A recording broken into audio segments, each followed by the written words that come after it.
What would you do if you had to live with your worst enemy for 14 days and $100 million was on the line?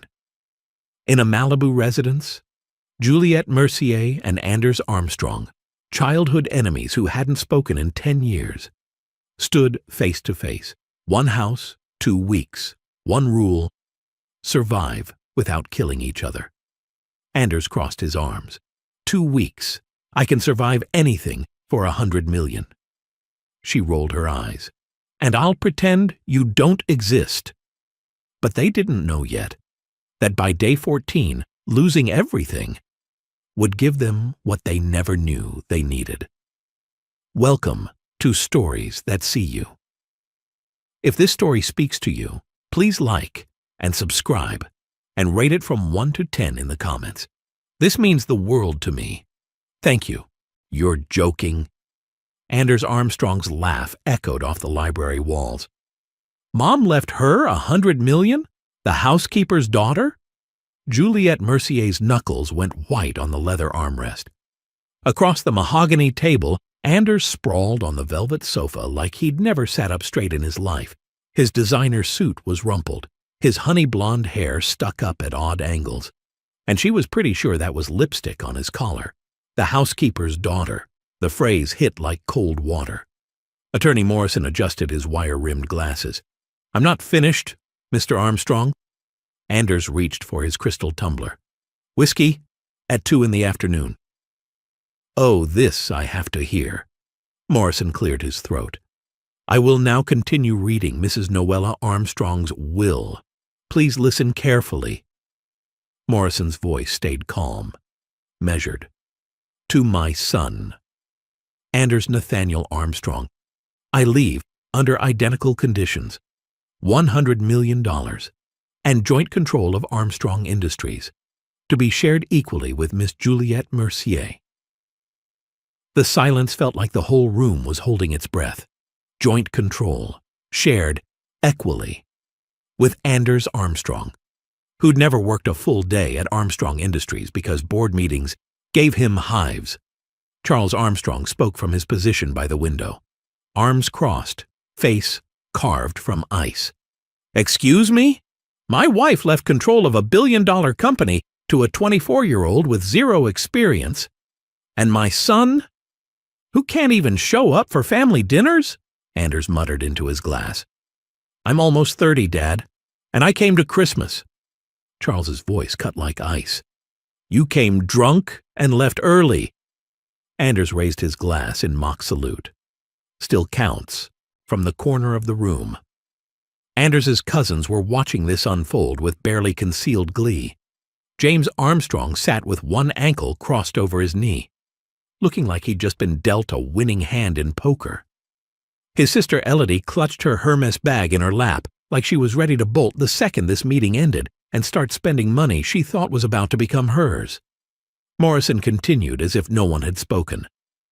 There is, however, one condition.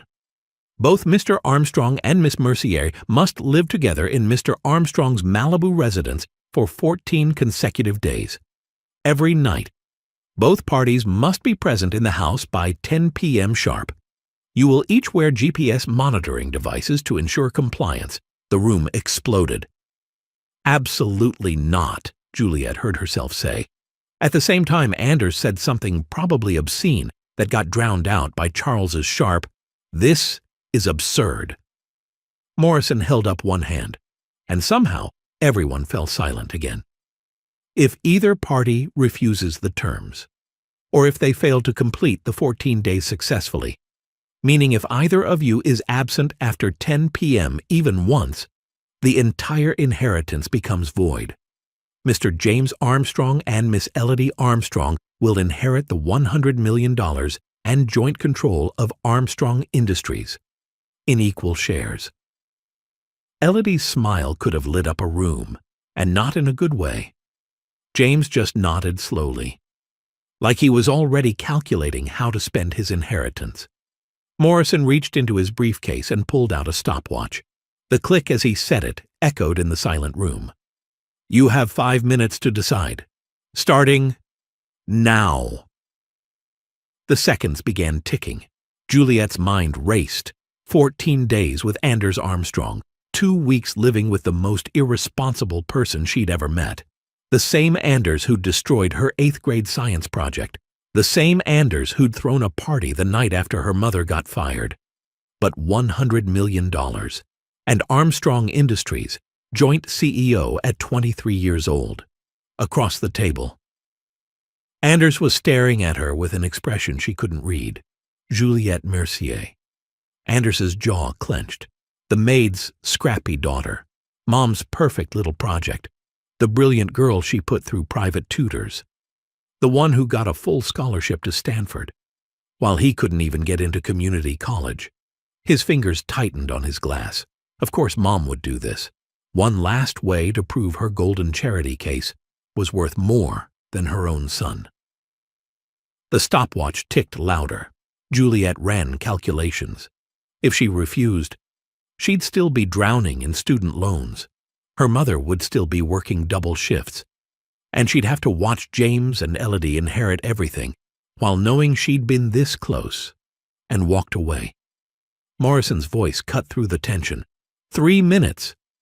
Anders looked at his father, that expression that said he expected Anders to fail before he even tried. Then at James and Elodie, practically salivating. His mother had always believed Juliet was special, worth investing in, worth more than him. Fine, Anders thought bitterly. Let's see if Mom's charity project can actually handle 2 weeks with me. Morrison tapped his wrist, pointing at the stopwatch, making sure everyone saw the seconds disappearing. 2 minutes. Juliet stood and smoothed down her black target dress. Her voice rang out clear and loud. I accept the terms. Every head swiveled toward her. Charles's eyes narrowed. James and Elodie looked at each other with matching concern. Anders looked up from his glass, something flickering across his face that might have been surprise, or might have been respect. Hard to tell. Morrison nodded once. Mr. Armstrong? 1 minute, 30 seconds. The stopwatch ticked. Anders ran a hand through his messy hair, looked at his father, at James and Elodie, finally at Juliet. And for just a second, something passed between them that wasn't quite understanding, but wasn't quite hostility either. Anders set down his glass with a soft clink. He stood, shoved his hands in his pockets. All casual arrogance. His voice dripped with defiance. Yeah, I'm in. Morrison clicked the stopwatch. 4 minutes, 18 seconds. Excellent. I'll see you both tomorrow at 6 p.m. sharp for GPS monitor installation. Don't be late. Day 1 started with the click of a GPS monitor. Attorney Morrison fastened the devices around their ankles with clinical precision. The small black band sealed itself with a soft beep. These cannot be removed without triggering an alert to my office. Morrison straightened up. They're water-resistant, shock-proof, and they will automatically unlock at 10 p.m. on the 14th night, not before. Both of you must be within the property boundaries by 10 p.m. every night, without exception. I strongly suggest you take this seriously. He left without waiting for a response. Juliet stood alone with Anders Armstrong in a Malibu beach house that probably cost more than her entire neighborhood. 14 days stretched ahead like a prison sentence. Anders headed upstairs without looking at her. She grabbed her single suitcase and followed, stopping at the first guest room. Anders leaned against the doorframe, arms crossed, an arrogant smile playing on his lips. That one's occupied. Juliet turned. What? He gestured vaguely down the hall, his voice dripping with smug satisfaction. Guest rooms are full. You get the small one upstairs. 3rd floor. Juliet felt her face flush. She swept her long dark hair back in frustration. Full? Really? By what? Your ego? Anders glanced up, eyes gleaming with amusement.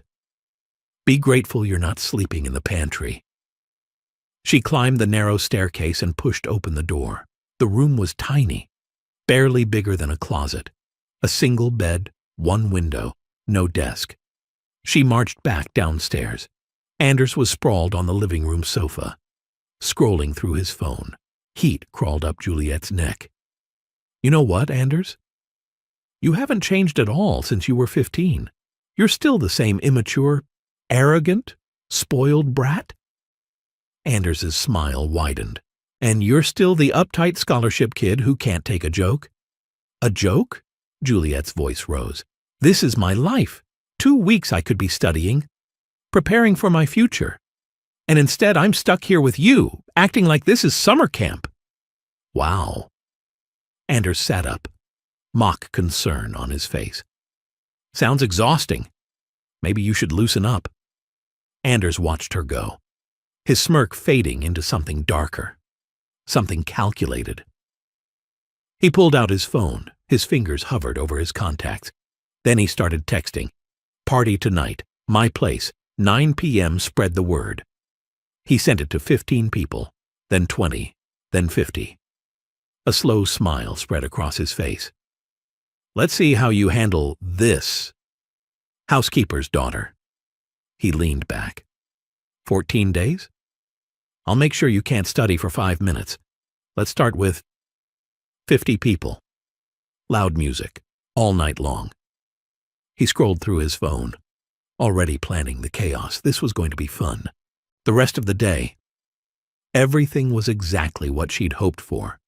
She sat up at the desk with her GMAT prep books and laptop. The house was quiet. Anders stayed in his wing. This might actually work. Then, the music started. It was just bass at first, a low thump that vibrated through the floor and made her pencil roll across the desk.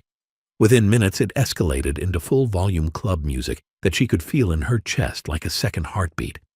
She checked her phone, 9:20 p.m., and felt her blood pressure spike. Juliet yanked open her door. The smell hit her before she even reached the stairs, expensive perfume mixing with cigar smoke and champagne. She walked to the railing overlooking the first floor. Her jaw literally dropped. The entire downstairs had transformed into a nightclub. At least 40 people filled the space, all of them dressed like they'd just walked off a yacht. Women in cocktail dresses that probably cost more than Juliet's entire wardrobe. Men in perfectly tailored suits holding champagne flutes and laughing at jokes that probably weren't funny. Champagne bottles covered every surface. A DJ had somehow materialized by the floor-to-ceiling windows with equipment that looked like it could power a small concert. People were dancing on what had been pristine marble, now sticky with spilled alcohol. And there, in the middle of all the chaos like a king holding court, was Anders Armstrong. He'd changed into dark jeans and a white button-down with the sleeves rolled up, his shirt unbuttoned nearly to his navel, his hair artfully messy. A bottle of Dom Perignon dangled from one hand while he danced with a blonde in a dress that was mostly strategic cutouts. His other hand on her waist, both of them laughing like they didn't have a care in the world. Juliet marched downstairs in her gray sweatpants and oversized Stanford sweatshirt, her hair still in the ponytail she'd thrown it into hours ago, her glasses sliding down her nose. She was too angry to care. The crowd parted as she pushed through, women glancing at her with barely concealed amusement, until she was standing directly in front of Anders with her arms crossed and her jaw clenched so tight it hurt. She had to shout over the bass, "Turn the music down!" Anders spun toward her, his face lighting up with theatrical surprise. He gestured broadly at the crowd, champagne sloshing. "Juliet! You came down! Everyone, meet Juliet, my roommate for the next 2 weeks!" Juliet's face burned. "Anders, turn the music down, now!" Anders cupped his ear with exaggerated confusion. "Sorry, what? Can't hear you over the music. Hey, you want some champagne? You should really loosen up. You look like you're about to lecture us on compound interest." More laughter rippled through the crowd. Juliet's voice came out sharp enough to cut. "I'm trying to study. Some of us have actual goals that require work." The blonde looked at her with genuine pity. "Studying at 9 p.m. on a Friday? Oh my God, that's actually tragic. Don't you have friends or, like, a life?" Juliet snapped back. "Some of us have goals beyond looking decorative and spending money we didn't earn." Anders's voice developed an edge. You know what your problem is, Juliet? You're boring, always have been. Maybe if you loosened up for like 5 seconds, you'd remember what fun actually feels like. Anders stepped closer, the champagne bottle swinging from his hand. But I guess when you spend your entire life trying to prove you're good enough to be in the room, you forget how to actually enjoy being there. Newsflash, Jules. Nobody's impressed by your martyr complex. The housekeeper's daughter working so hard to prove she belongs. It's honestly exhausting to watch. Juliet's voice came out quiet, shaking. You're drunk. Anders raised his bottle in a mock toast. And you're uptight and judgmental and so busy being better than everyone that you forgot how to be human. At least my problem is temporary. If the music bothers you, you can always leave. Oh, wait. His smile turned razor sharp. You can't? $100 million and all that. Guess you're stuck here with all us terrible rich people who are beneath you. Someone behind Juliet spoke up. God, Anders, where did you even find her? I heard her mom used to clean this house. Imagine being that serious all the time. I'd literally die. The laughter chased Juliet as she turned and pushed back through the crowd, her eyes burning. She made it up the stairs and into her room, slamming the door hard enough to rattle the frame and locking it with hands that shook. She would not cry. She absolutely would not give Anders Armstrong the satisfaction of knowing he'd hurt her. Juliet put in her noise-canceling earplugs and tried to study, failed spectacularly. Eventually just lay on the bed staring at the ceiling, listening to the muffled sounds of Anders's life happening below her, loud and careless and completely unconcerned with anyone else's existence. 2 hours passed. Juliet stared at the ceiling, her jaw clenched. I hate you, Anders Armstrong. She whispered it to the darkness. I hate you so much. All I want is to survive these 2 weeks without killing you. Downstairs, the party had reached its peak. Anders stood in the middle of the chaos, champagne bottle in hand. Surrounded by people laughing and dancing, the music pounded, everyone was smiling, everyone was having the time of their lives.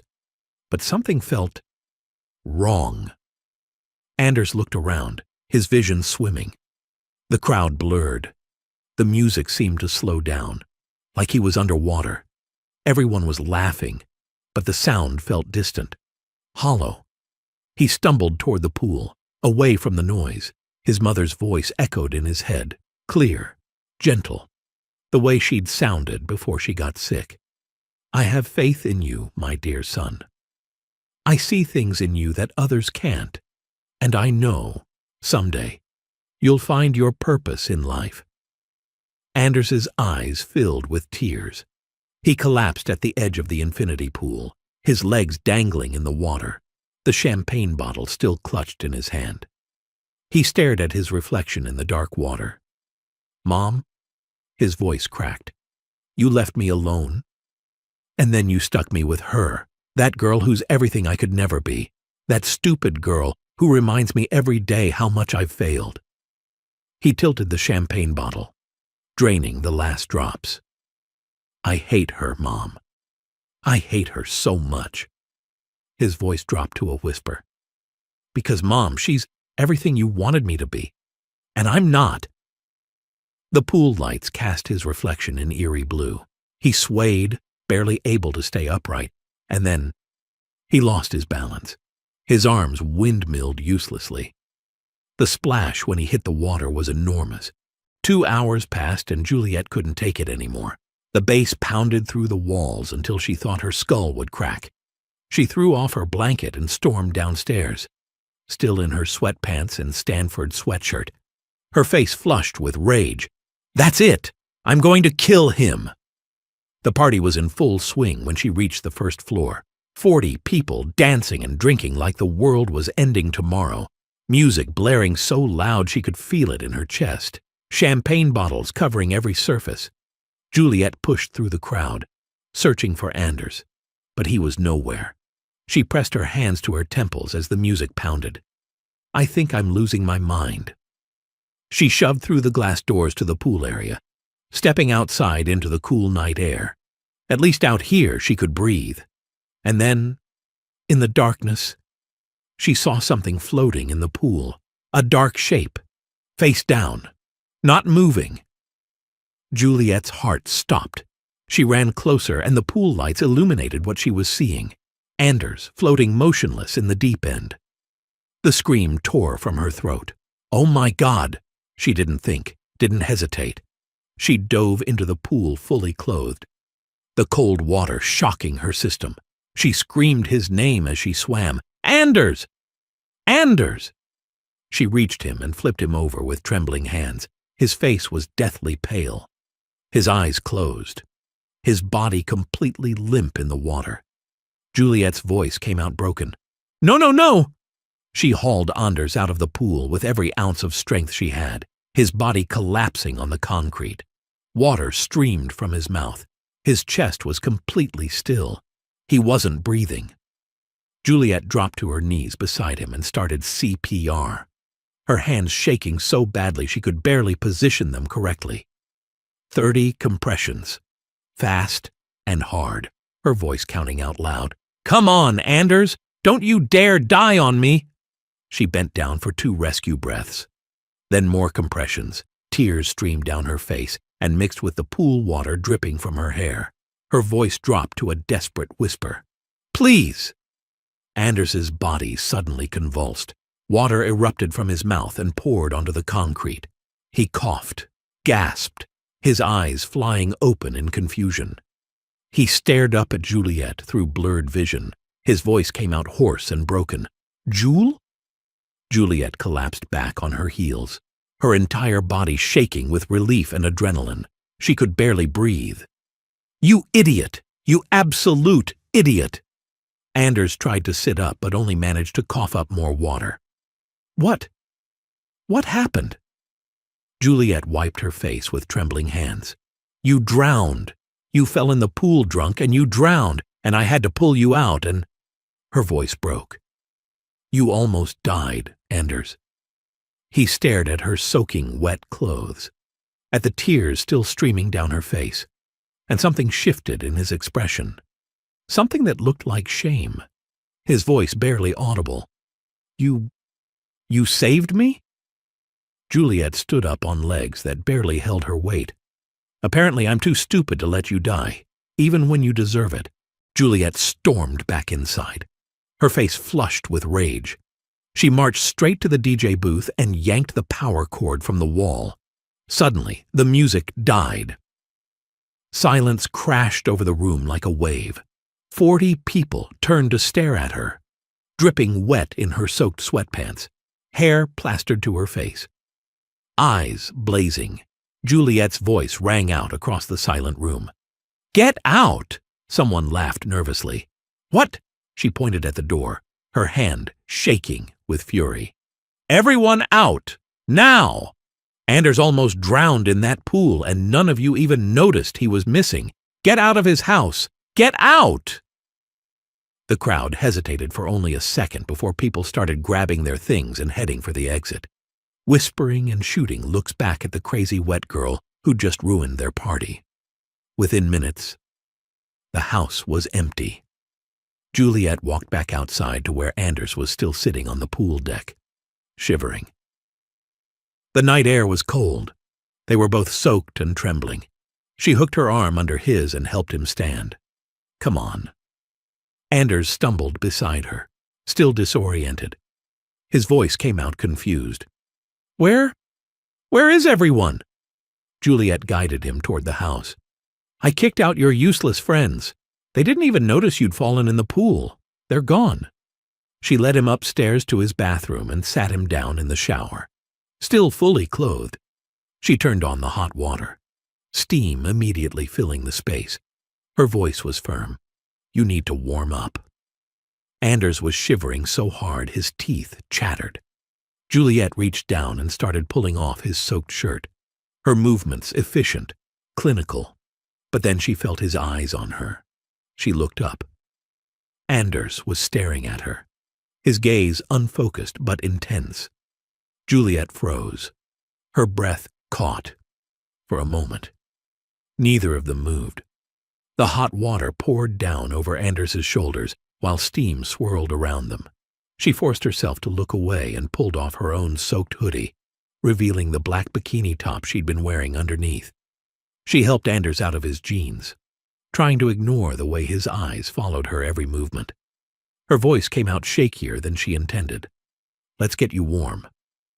Then you sleep. You almost died tonight. You idiot." She directed the hot shower spray over his chest and shoulders, watching color slowly return to his pale skin. Anders's voice came out barely above a whisper, slurred and drowsy. "Jules." He reached out slowly, his fingers trembling as they brushed against her cheek. The touch was feather-light, hesitant, like he was afraid she might disappear. "Why do you suddenly look so beautiful?" And then his eyes rolled back, and he slumped forward. Juliet caught him before he hit the tile floor, groaning under his weight. "Ugh!" She let out a long breath, half exasperation, half something she didn't want to examine too closely. She looked down at Anders unconscious in her arms, water streaming over both of them. She whispered almost to herself, "What am I going to do with you, Anders Armstrong?" Across town, James Armstrong swirled whiskey in a dimly lit bar while Elodie finished her third glass of champagne. Elodie's manicured nails tapped against the marble table. "We can't let them have that money. $100 million to the housekeeper's daughter and our screw-up cousin? It's insulting." James kept his voice low. "Morrison's watching them. The GPS monitors are tamper-proof." Elodie's eyes rolled. "We don't need to be obvious. We just need one of them to miss curfew. Once. That's all it takes." James blinked. "How? They're both weak." Elodie's smile sharpened. "Anders is a mess. One night of temptation and he'll slip. And Juliet? She's so busy proving she belongs that she won't see us coming." Elodie leaned back, predatory. "We stay in the shadows. We nudge. We manipulate. But we never leave fingerprints." She raised her glass.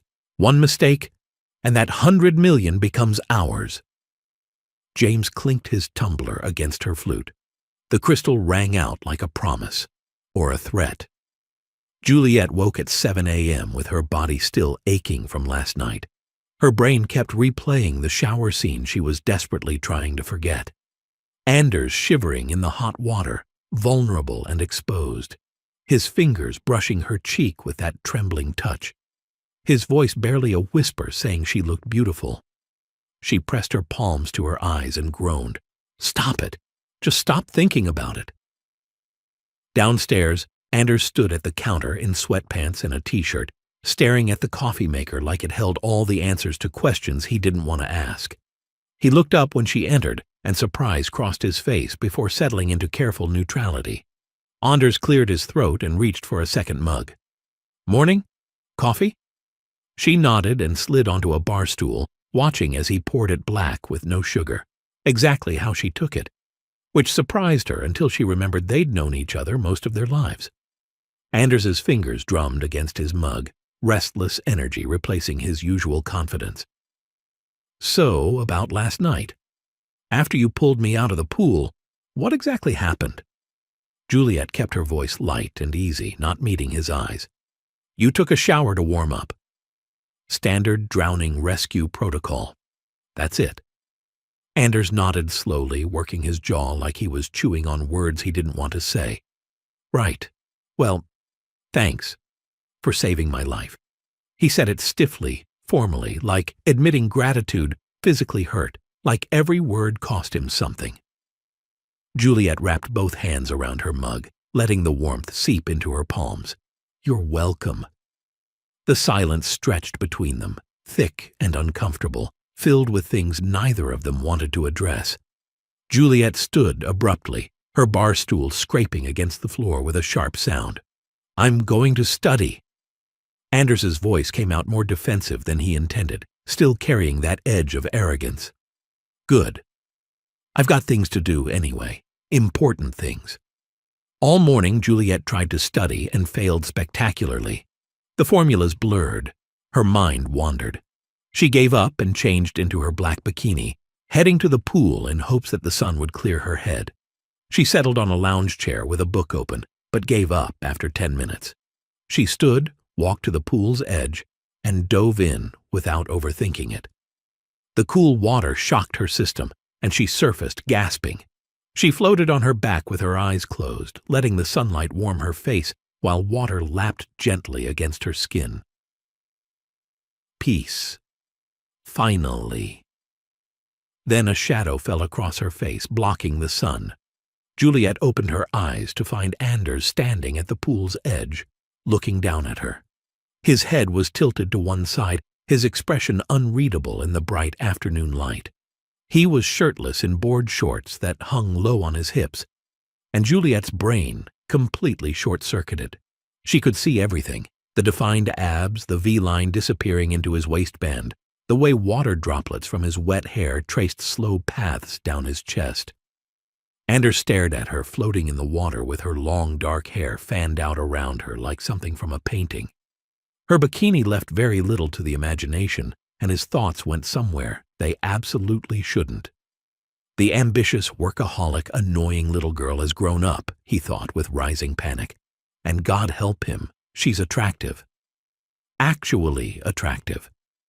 His hands curled into fists at his sides. No, this is Jules, the girl who's always judging everyone, the girl who makes me feel like I'm constantly failing. Get it together, Armstrong!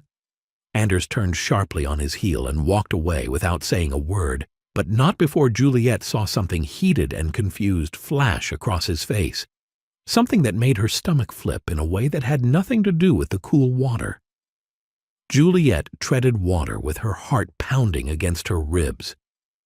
What just happened? Juliet wandered the house aimlessly, unable to settle. She opened doors until she found one slightly ajar at the end of the hall. Curiosity got the better of her, and she pushed it open. Canvases covered every available surface in the room. The art was stunning, vibrant colors and bold strokes that captured emotion in a way that felt raw and honest. There was a seascape so vivid she could almost feel the salt spray on her face. A portrait of Noella that was both fierce and tender. Anders's voice came from behind her, sharp and territorial. "Close that door, now!" Juliet jumped and spun around to find him standing in the hallway with his arms crossed. "I'm sorry, I didn't mean to." He strode forward and grabbed the door handle. "This is my private space. Not everyone gets to just waltz in here." Juliet pursed her lips, irritation flaring. "We're living together." And I was bored. Plus, I like paintings. Anders moved to block the doorway, leaning against it with his arm across the frame like a physical barrier. His voice took on that familiar, arrogant edge. "So let's throw another party tonight, Jules. Since you're so bored." Juliet placed her hand flat against his chest and pushed him back firmly. "It's actually refreshing to see you back to your old self. I was starting to worry you were changing, and that was confusing." She stepped past him into the room and walked toward the canvases, her voice softer now. "Did you make these?" Anders stayed by the door, watching her. "Yeah." Juliet turned to look at the seascape, then the portrait, her eyes widening. They're really good, Anders." She turned back to face him, and suddenly that vulnerable expression was there again in his eyes, the one that made her forget to breathe. Her lips parted, but she quickly looked away, her heart hammering. Anders walked toward her slowly, stopping a few feet away. His voice came out quieter now, the arrogance stripped away. "I've been painting for years. It helps me settle when everything else feels chaotic." Juliet turned to face him fully, studying his face. "These aren't just good, Anders. You're surprisingly talented at this." Anders glanced at the portrait of his mother, something painful crossing his features. "My father thinks it's a waste of time. Says I should focus on learning the business instead of playing with colors." Juliet moved closer to the portrait, examining the brushstrokes.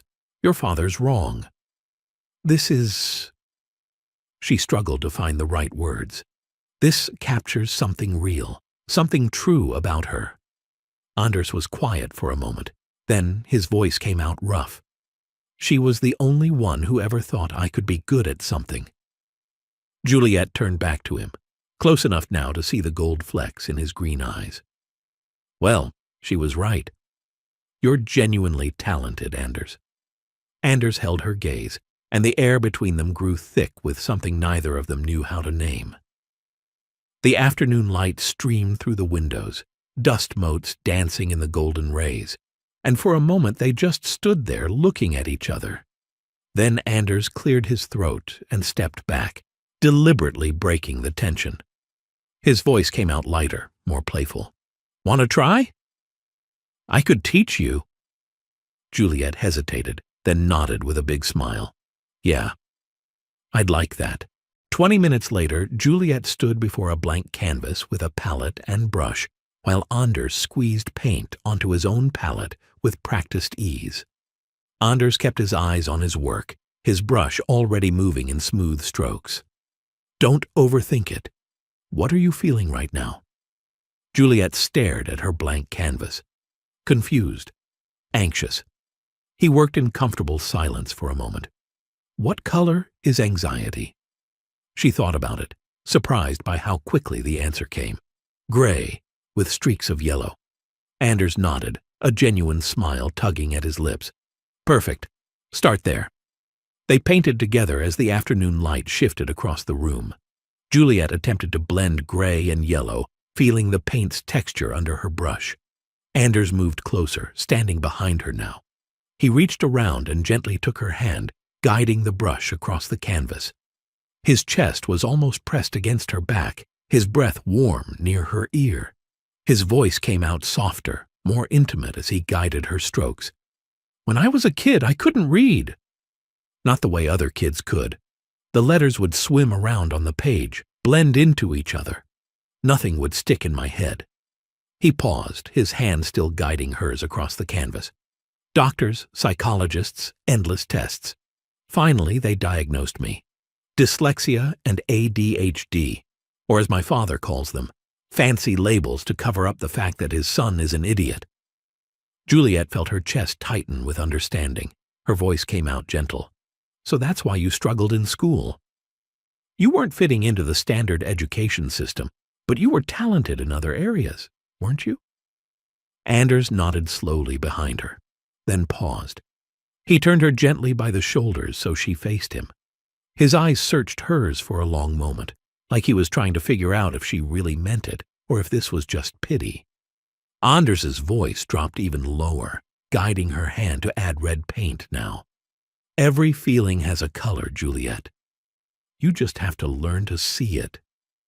Juliet's hand moved with his guidance, red paint mixing with gray on the canvas. But she could barely focus on the painting. She could feel the heat radiating from Anders's bare skin where his arm brushed against hers. Could smell him. Something clean and masculine with a hint of turpentine and paint. Her voice came out shakier than she intended. If gray is anxiety, what's red? Anders swallowed hard. He was close enough now that he could see the delicate curve of her bare shoulder, the soft skin of her neck exposed where her hair had fallen to one side. Her scent was intoxicating, something floral mixed with chlorine from the pool earlier. His voice dropped to barely above a whisper, his lips so close to her ear she could feel the words. Passion. Juliet froze, her brush stopping mid-stroke. She turned her head slightly to look at him, and suddenly they were face to face. His lips were inches from hers. She could feel his breath, see the way his pupils had dilated. The gold flecks in his green eyes seemed to glow in the afternoon light. Neither of them moved. Neither of them breathed. The air between them crackled with something dangerous and new, years of animosity colliding with one day of seeing each other differently. Anders's eyes dropped to her lips for just a fraction of a second. Juliet forced a smile, breaking the moment deliberately. Red and passion? Isn't that kind of a cliché? She turned back to the canvas quickly, but her hands were trembling so badly the brush shook. Anders stepped back, his arrogant mask sliding back into place like armor. Of course you'd argue. You contradict everything, don't you?" His voice took on that familiar mocking edge. "So if I asked you to give passion a color, what would you choose?" Juliet swallowed hard. "Purple." Anders laughed, sharp and arrogant. "Of course your passion would be purple, Juliet Mercier.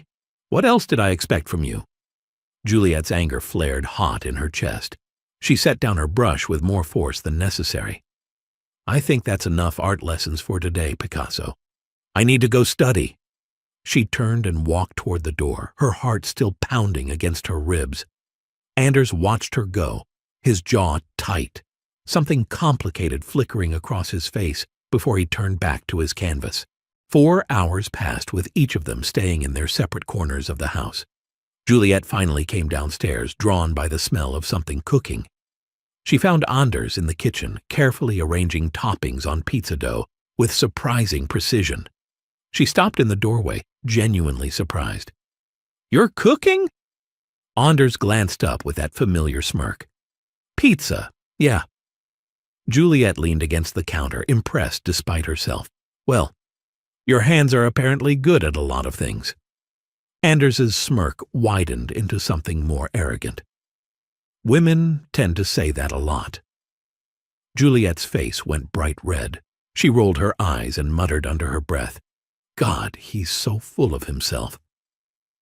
Before she could say anything else, his phone buzzed on the counter. Anders glanced at the screen and his whole demeanor shifted. His posture relaxed, his smirk deepened, his voice dropped into something smooth and intimate that made Juliet's stomach twist. He answered without taking his eyes off the pizza. "Hey, baby. How are you?" A pause, then a low chuckle. "You missed me already?" Juliet pretended not to listen, examining the pizza toppings with intense focus. But her ears were tracking every word. Anders turned slightly away, lowering his voice. "No, my place isn't going to work. I'll come to you." Juliet glanced at the clock on the microwave. 7:45 p.m. Anders ended the call and looked at Juliet with that casual arrogance back in full force. "I've got something to take care of." 1, maybe 2 hours tops. He slid the pizza into the oven and set the timer. "Enjoy your dinner. I'll eat out." Juliet's eyebrows drew together with concern she tried to hide. "Going out this late isn't smart, Anders. If you're late past 10, you'll ruin everything." Anders raised his eyebrows, that mocking smile playing on his lips. "Don't worry, Jules. 2 hours max. I'm not going to cost us $100 million. He headed toward the stairs, then paused to look back at her. "But not for your sake. For mine." He whistled as he bounded up the stairs 2 at a time. Juliet bit her lip hard as a wave of jealousy crashed through her chest, hot and unwelcome and completely irrational. She mimicked his cocky voice under her breath, waving her hand dramatically. "Oh, don't worry, Jules. Just got some quick business to handle with my very skilled hands. You know how women are. They tend to say that a lot. Back in 2 hours, tops." She dropped the act and slumped against the counter. "Number 1 on the list of men to stay away from. Anders Armstrong." She said it firmly to the empty kitchen, like saying it out loud would make it true. But her chest still felt tight, and the pizza suddenly didn't smell appetizing anymore. Juliet lay on her bed staring at the ceiling, her GMAT prep book abandoned beside her. She pressed her palms against her eyes. "God, I can't study. Having Anders in this house is completely scrambling my brain."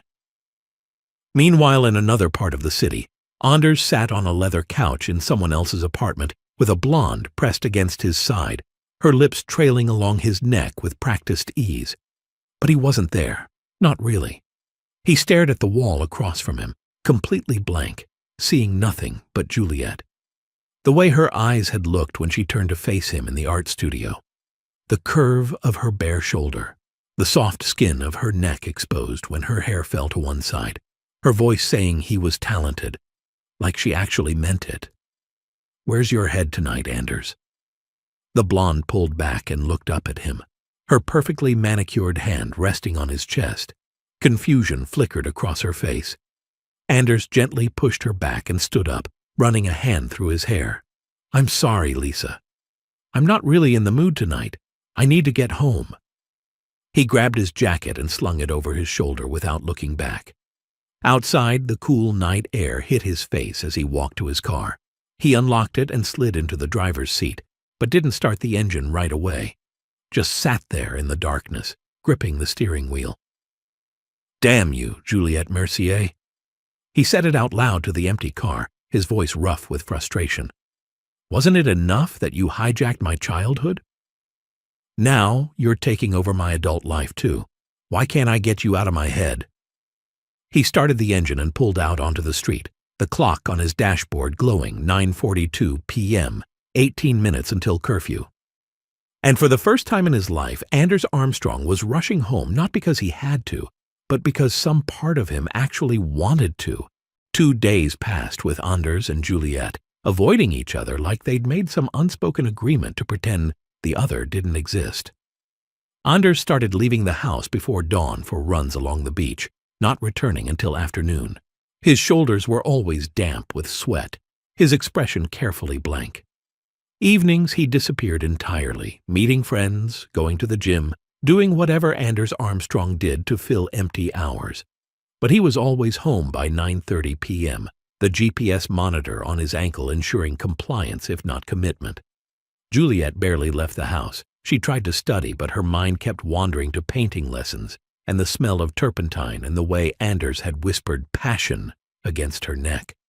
She'd check the clock compulsively around 9:30 each night, her chest loosening with relief when she'd hear his car in the driveway. They were running from each other. Both of them knew it. Neither acknowledged it. On the 5th morning, Anders was alone in the studio, with rain drumming against the windows. He stood before his easel with a brush in hand, supposedly working on a new seascape. But the canvas showed something entirely different. Eyes, hazel brown and intelligent, with that particular spark of challenge he'd seen 1,000 times. Long lashes, the curve of a cheekbone. He was painting Juliette's eyes without meaning to, and he couldn't seem to stop. He stepped back and dragged a hand through his hair. "What is wrong with me?" The front door slammed downstairs. Hard enough that the windows rattled, Anders's brush froze mid-stroke. His entire body went rigid. "Shit!" Heavy footsteps echoed up the stairs, deliberate and angry. Footsteps he'd recognize anywhere. 2 floors up in her tiny room, Juliette looked up from her textbook as raised voices filtered up from below. Her stomach dropped. That voice, cold, cutting, familiar from childhood, when she'd hear it berating the staff. Charles Armstrong. In the studio, Charles Armstrong appeared in the doorway, wearing a perfectly pressed suit and an expression carved from ice. "So this is where you've been hiding?" Anders stared at his canvas, trying to angle his body to block the painting of Juliette's eyes. His jaw clenched. "I'm not hiding. I'm working." Charles's eyes swept the studio with disdain, usually reserved for garbage. "Working? Is that what you call playing with paints like a child?" He stepped into the room, and Anders's shoulders hunched involuntarily. That automatic defensive posture learned from years of these confrontations. Charles's gaze landed on the canvas Anders was trying to hide. His lip curled. Whose eyes are those? The housekeeper's daughter? Juliette reached the studio doorway just in time to hear that, and her spine straightened like she'd been slapped. Charles turned to her, his expression shifting to theatrical surprise. "Ah, speak of the devil. I should have known you'd be here, encouraging this nonsense." Juliette stepped into the room, her hands clenching into fists. "It's not nonsense, Mr. Armstrong. Anders is incredibly talented." Charles laughed, sharp and cruel. "Talented? The boy can barely read a quarterly report, but you think scribbling on canvas is talent?" He moved to the nearest painting, a seascape Anders had been working on for weeks, and studied it with contempt. "This is what happens when you coddle failure." "You get more failure dressed up in pretty colors." Anders kept his eyes fixed on the floor. "Dad, can we not do this right now?" Charles turned on his son, years of accumulated disappointment flashing across his face. "Do what?" "Tell you the truth? That you're almost 30 years old and still wasting your time on hobbies instead of becoming the man you're supposed to be? Anders's voice came out quiet but firm. Dad, speak respectfully. Charles ignored him completely, gesturing at the paintings surrounding them. These are worthless, Anders. Just like every other thing you've tried and failed at. Juliet watched Anders shrink into himself, shoulders hunching, eyes dropping to the floor, accepting the verbal beating like something he'd done 1,000 times before. Like he believed he deserved it. She stepped between them before she could think better of it, her voice shaking with rage. You're wrong. These paintings are brilliant. They're honest and raw, and they make people feel things, which is more than most people accomplish in their entire lives. Charles's eyes narrowed, his voice dripping with disdain. What would you know about it? Your mother scrubbed our toilets, which doesn't exactly give you the authority to… Dad, Anders's voice cut through the room like a blade. You can't talk to her like that. Charles turned slowly to face his son, his eyebrows raised in theatrical surprise. Excuse me? Anders straightened, and for the first time since his father had walked into the room, he lifted his head and met those cold green eyes directly. I said you can't talk to Juliet like that. Not in my house. Before Charles could respond, Juliet's voice came out quiet but sharp as broken glass.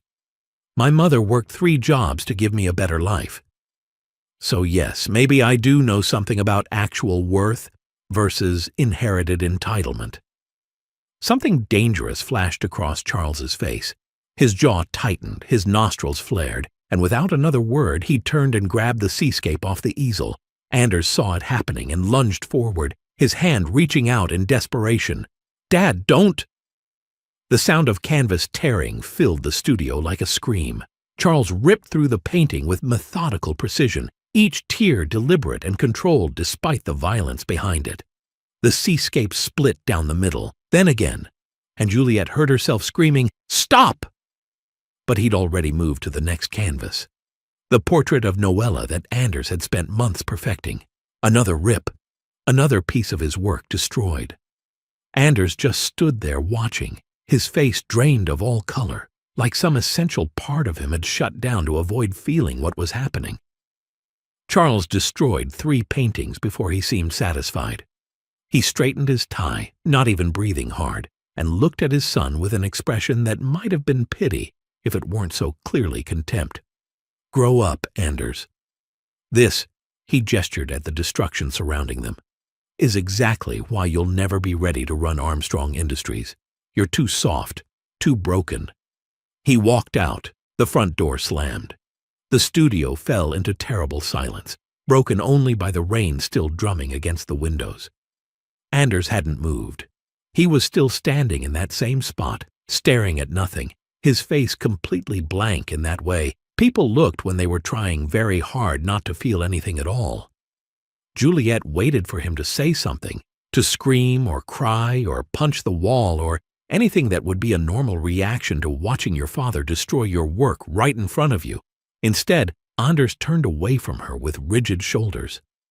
You should go. Her throat tightened. Anders, please. He walked toward the window, putting as much distance between them as the room would allow. Just go.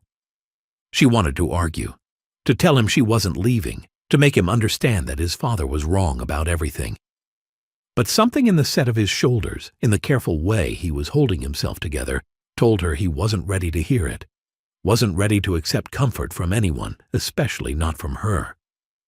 So she left, her heart breaking for the wounded man she was starting to understand far too well. Juliet made it to her room on the 3rd floor and closed the door behind her, before the tears came. She pressed her back against the door and slid down to the floor, her chest heaving with sobs she'd been holding back since Charles walked out. She'd always hated Anders Armstrong, spoiled, careless, arrogant Anders, who'd never had to work for anything in his life. But now she understood. She understood exactly how much pain he'd been carrying all these years, understood why he threw parties and avoided his father and painted in secret. Because when your own father looks at you like you're fundamentally broken, where else do you go? She cried for him. For the talented artist whose work had just been destroyed. For the scared kid who still lived inside the arrogant man. Meanwhile, Anders had grabbed his running shoes and left without a word. He ran along the beach as the afternoon sun beat down, his feet pounding against the hard-packed sand near the water's edge. He ran until his lungs burned, and his legs screamed and sweat poured down his face, mixing with tears no one could see because he was alone out here, where no one could witness him falling apart. He ran until he couldn't run anymore. Late that night, Juliet couldn't sleep. She lay in her tiny third-floor room staring at the ceiling until well past midnight, unable to stop seeing those torn canvases scattered across the studio floor. Finally, she gave up, pulled on her hoodie, and crept downstairs. Anders's bedroom door was closed, no light visible underneath. He was asleep, or at least pretending to be. She made her way to the ground-floor studio and flicked on the light. The destroyed paintings were still there, exactly where Charles had left them. Canvas strips and torn pieces scattered across the floor like evidence of a crime. Juliet dropped to her knees and started gathering the pieces. They weren't completely destroyed. Charles had been vicious but not thorough. Large sections were still intact, just separated. If she could find the right supplies, if she worked carefully enough, she might be able to salvage them. She found tape in Anders's supply drawer, then stronger adhesive, then proper archival glue. She spread the pieces out on the floor like a jigsaw puzzle, matching edges and tracing Anders's brushstrokes across the tiers. Hours passed. Her back ached from hunching over, her fingers cramped from the delicate work. But she kept going, carefully reconstructing what Charles had tried to destroy. The portrait of Noella was hardest. More pieces, more intricate details. But Juliet worked with focused intensity, refusing to stop until every piece was matched, until the painting was whole again, even if the scars were visible. She finished just as dawn light started filtering through the windows, her hands covered in glue and her eyes burning from exhaustion. And then she curled up on the studio floor beside her work and fell asleep. Anders wandered downstairs around noon and stopped dead when he passed the studio. Juliet was curled up asleep on the floor, surrounded by his paintings, not destroyed anymore, but carefully pieced back together with visible seams running through the canvas like scars. He knelt beside her and gently brushed a strand of dark hair away from her face, his chest tight with something he didn't have words for. She stirred awake, confusion clearing to awareness as she saw him kneeling beside her. Her voice came out hoarse. "I know they're not perfect, but I couldn't just leave them." Anders took her glue-covered hand. "Why?" Her throat tightened. "Because they matter." Something cracked in Anders's expression, years of walls crumbling in seconds. He touched the repaired canvas with trembling fingers. "My father's right." "I'm broken." She gripped his hand tighter, fierce. "You're not broken. You're just wired differently." Anders's eyes came back to hers, raw and vulnerable. His hand came up to cup her face, thumb brushing her cheekbone. "You stayed up all night for me." The space between them evaporated. He pulled her closer slowly, his hand coming up to cup her face. His eyes locked on hers with an intensity that made her breath catch. His thumb traced her lower lip gently, his gaze following the movement like he was memorizing every detail. The air between them grew thick with everything they weren't saying. Then he closed the distance and kissed her. It was desperate and hungry and full of days of tension finally breaking. His hand tightened in her hair, pulling her impossibly closer. Juliet's fingers found his shoulders, then his neck, threading into his hair as she kissed him back with equal intensity. She forgot where she ended and he began, forgot everything except the heat of his mouth and the way he held her like she was something precious and fragile and essential all at once. When they broke apart, both breathing hard, reality crashed back. Juliet scrambled to her feet, her heart hammering against her ribs. I need to go." She practically ran from the studio, her face flushed and her lips still tingling. Anders stayed on his knees on the floor watching her go. A bitter smile crossed his face. "Juliet," he whispered to the empty room. Juliet made it to the kitchen, her hands shaking as she filled a glass with water she didn't drink. Her lips still tingled, her heart still raced. What had she just done? A sharp knock echoed through the house, followed by the doorbell chiming. Anders appeared from the studio, running a hand through his hair as he headed for the front door. Juliet called out from the kitchen without looking at him, her voice tight. "Your useless friends are here." Anders opened the door to find 3 people on his doorstep, 2 guys in expensive casual wear and a girl in a designer dress, all of them looking like they'd stepped out of a yacht catalog. "Armstrong!" Finally! The taller guy clapped him on the shoulder. "You've been hiding in this house long enough. We're taking you out tonight. Time to have some actual fun." The girl leaned against the doorframe with a practiced smile. "Come on, Anders. It'll be good for you to get out."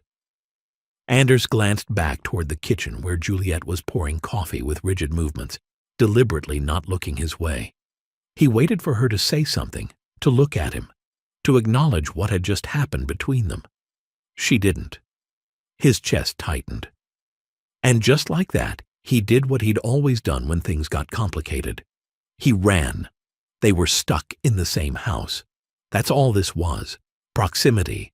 Forced intimacy. It didn't mean he was falling for her or anything ridiculous like that. One kiss didn't change anything. He turned back to his friends and grabbed his leather jacket from the hook. "Yeah, let's go." Up in her third-floor room, Juliet stood at the window and watched Anders walk to the car with his friends, laughing at something one of them said. Watched him slide into the passenger seat without looking back at the house. Without looking back at her, she pressed her forehead against the cool glass, her chest aching. What did you expect? Her internal voice was bitter, mocking. He's the same Anders he's always been. And you let yourself get fooled by one vulnerable moment. He doesn't think about anyone but himself. He never has. She stepped away from the window and sat on her bed, touching her fingers to her lips where she could still feel the ghost of his kiss. "Idiot," she whispered to herself. "You're such an idiot." 9 days left, and she'd just made everything infinitely more complicated. On the other side of the city, Elodie sat in a private booth at an upscale wine bar, swirling champagne in her glass with a satisfied smile. James leaned back in his seat, shaking his head with admiration. "You're brilliant, Elodie. Absolutely brilliant. How did you even convince Marcus to do this? I mean, slipping sleeping pills into someone's drink." Elodie took a slow sip of her champagne, her eyes gleaming with calculated pleasure. "So Anders won't make it home tonight. He'll have to crash at Marcus's place instead." She raised her glass in a mock toast. "Money opens every door, James. Every single one." James grinned and clinked his glass against hers. "And Marcus gets his payment?" "A fake Rolex from somewhere appropriately shady." Elodie waved her hand dismissively. "I'm not stupid enough to buy him a real one." That would be traceable. They both burst into laughter, the sound sharp and cold in the elegant space.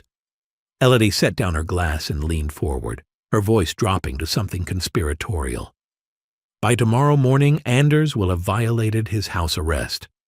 She paused, her smile widening.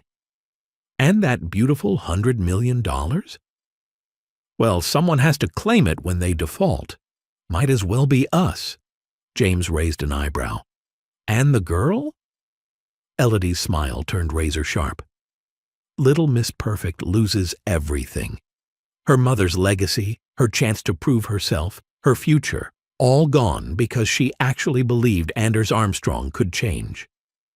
She lifted her glass in a mock toast and whispered in a wicked voice, "Some people never learn, do they?" Juliet spent the afternoon trying to study and failing spectacularly. Anders had left around noon with his friends, and the house felt too quiet, too empty in a way that made her chest tight. By 8 p.m., the worry had sharpened into something she couldn't ignore. She pulled up the GPS tracker on her phone and saw Anders's location, a West Hollywood restaurant and bar. He'd been there since noon, almost 9 hours, which meant he wasn't planning to come home. She stared at herself in the bathroom mirror, and saw exactly what his friends had seen that party night. Ponytail, glasses, Target clothes that screamed she didn't belong. You don't have to prove anything, she told herself, as she turned on the shower with shaking hands. This is stupid! But she was already stepping under the water, already deciding.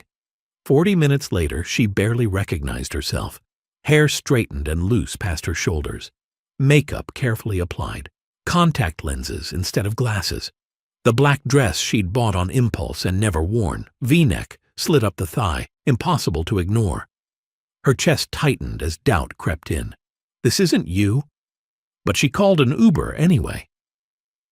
Inside the West Hollywood restaurant, Anders sat at a corner table with Marcus, Trent, Sienna, and Becca, surrounded by empty glasses and laughter that was getting too loud. Marcus leaned back with his whiskey, already signaling the waiter. Another round?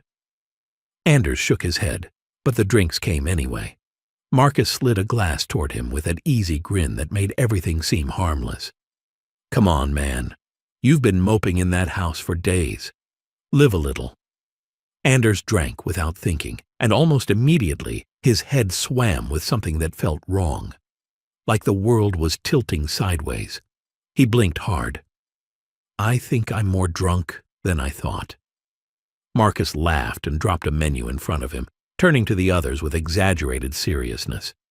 Did you guys know Anders couldn't even read properly in high school? Come on, Armstrong. Read us the menu. Entertain us. The words on the page jumped and blurred together into meaningless shapes. Anders pushed it away with a forced laugh. Don't be stupid, Marcus, Sienna giggled. Oh my God, is this for real? Marcus's grin widened. I had no idea it was this bad. Is that why you couldn't get through university? The table erupted in laughter, sharp and cruel and too loud. Anders sat there with a hollow smile plastered on his face, laughing along because that's what he always did. Pretended it didn't hurt, pretended he was in on the joke instead of being the punchline. But his eyes were completely dead. At that exact moment, the restaurant's glass doors swept open, and every head in the room turned as if pulled by the same invisible thread. Juliet stepped inside, and the ambient noise seemed to drop by half. Conversations faltered mid-sentence. The bartender forgot what he was pouring. A waiter nearly dropped his tray.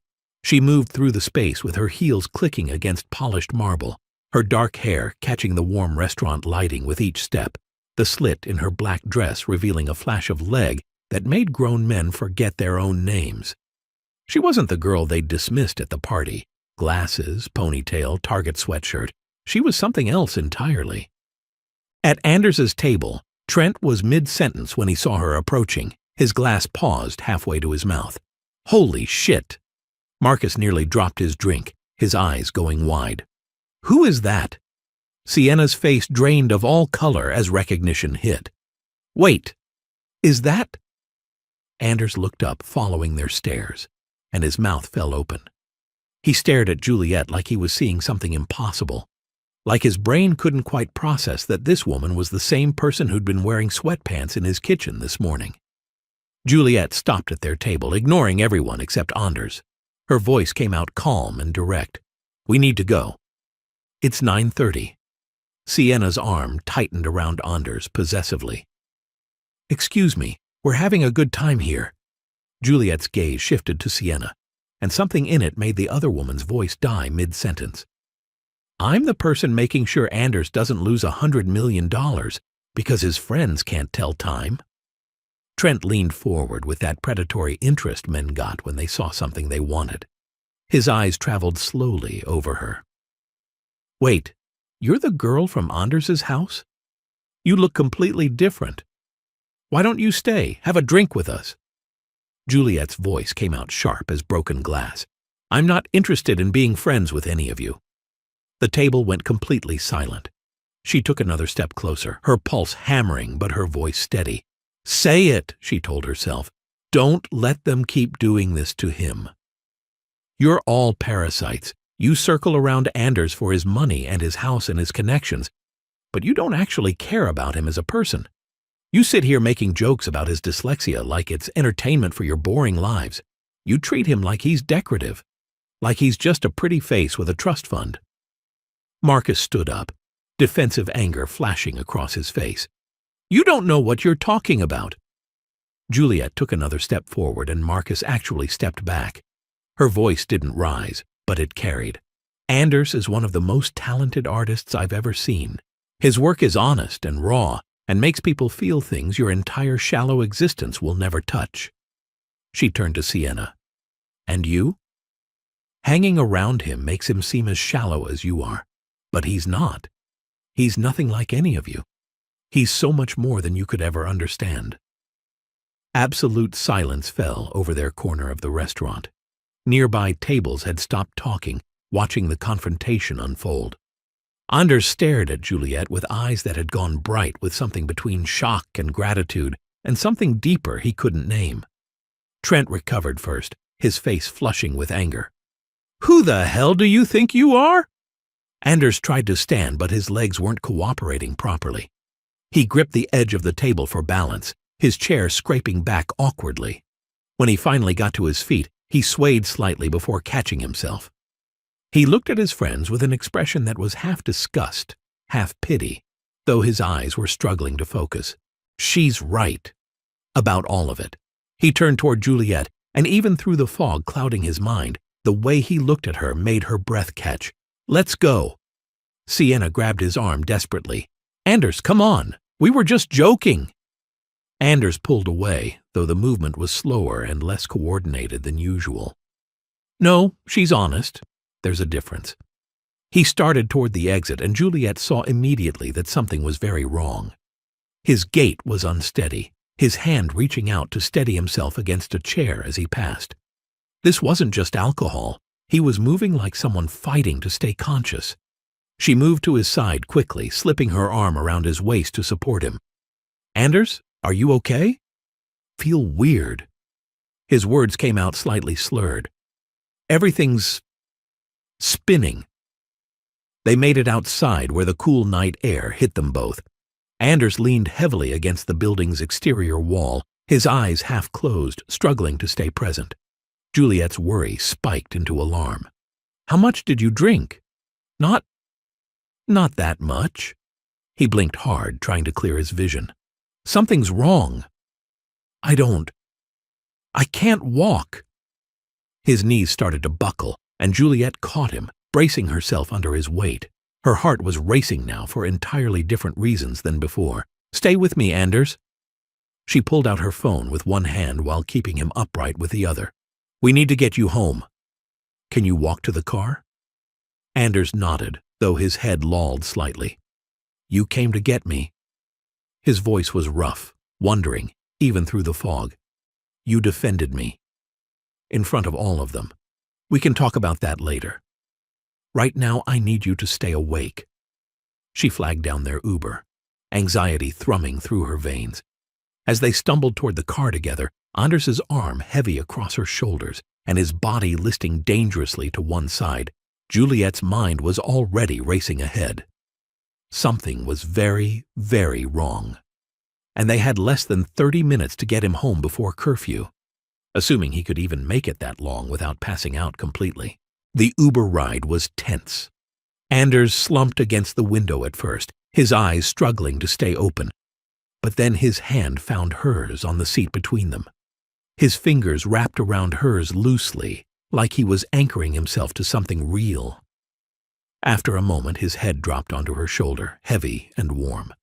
"Jewel." His voice was slurred, distant. "You look so different. Beautiful." Juliet's heart clenched, but she kept her voice steady. "Stay awake, Anders. We're almost home." They pulled up at 9:58 p.m. 2 minutes to spare. Inside, Anders made it as far as the living room couch before his legs gave out completely. He sank into the cushions, pulling Juliet down with him. She tried to extract herself, but his arms came around her, holding on like she was the only thing keeping him tethered to consciousness. "Jules." He buried his face against her shoulder, his breath warm against her neck. His words came out muffled, slurred, barely coherent. I think I love you." Juliet froze, her entire body going rigid. Her heart was hammering so hard she couldn't breathe. But when she pulled back to look at his face, his eyes were already closed, his breathing evening out into something that looked dangerously close to unconsciousness. "Anders?" She shook him gently. He didn't respond. He'd passed out completely, still holding on to her like she was his lifeline. Juliet sat there for a long moment, her hand trembling as she brushed the hair back from his forehead. "You don't mean that," she whispered to his sleeping face. "You won't even remember saying it." She carefully extracted herself from his grip and grabbed a blanket, covering him where he lay. Then she stood there looking down at him, vulnerable and passed out, and having just said the words she'd been terrified to even think about. They'd made it home on time tonight, barely managing to beat curfew, but the 5 days ahead of them would be far more difficult than anything they'd faced so far. Juliet woke to the smell of something sweet drifting up from downstairs. She pulled on her robe and padded downstairs barefoot, following the scent of vanilla and butter. Anders stood at the stove flipping pancakes with surprising competence, and the dining table was actually set. Plates, silverware, orange juice, fresh fruit arranged in a bowl. He'd clearly put effort into this. He looked up when he heard her on the stairs, and something nervous flickered across his face. "Morning? I thought we could have a proper breakfast together." Juliet felt warmth bloom in her chest despite herself. "You made pancakes?" "Don't sound so shocked. I can cook when I'm motivated." He gestured at the table with the spatula. "Sit." "They're almost ready." She nodded and disappeared back upstairs, suddenly very aware that she was standing there in pajamas with bedhead while he'd clearly been up for a while. 20 minutes later, she came back down transformed.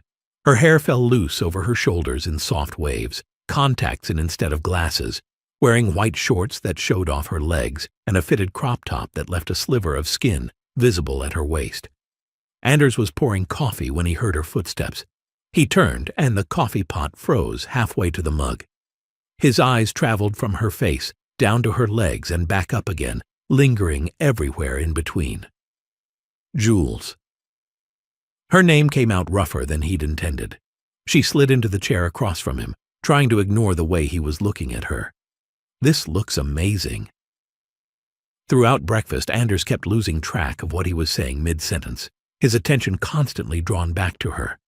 The way her hair caught the morning light, the curve of her collarbone, the small strip of skin showing when she reached for the syrup. He cleared his throat and forced himself to focus. "So, about last night." Juliet's fork paused halfway to her mouth.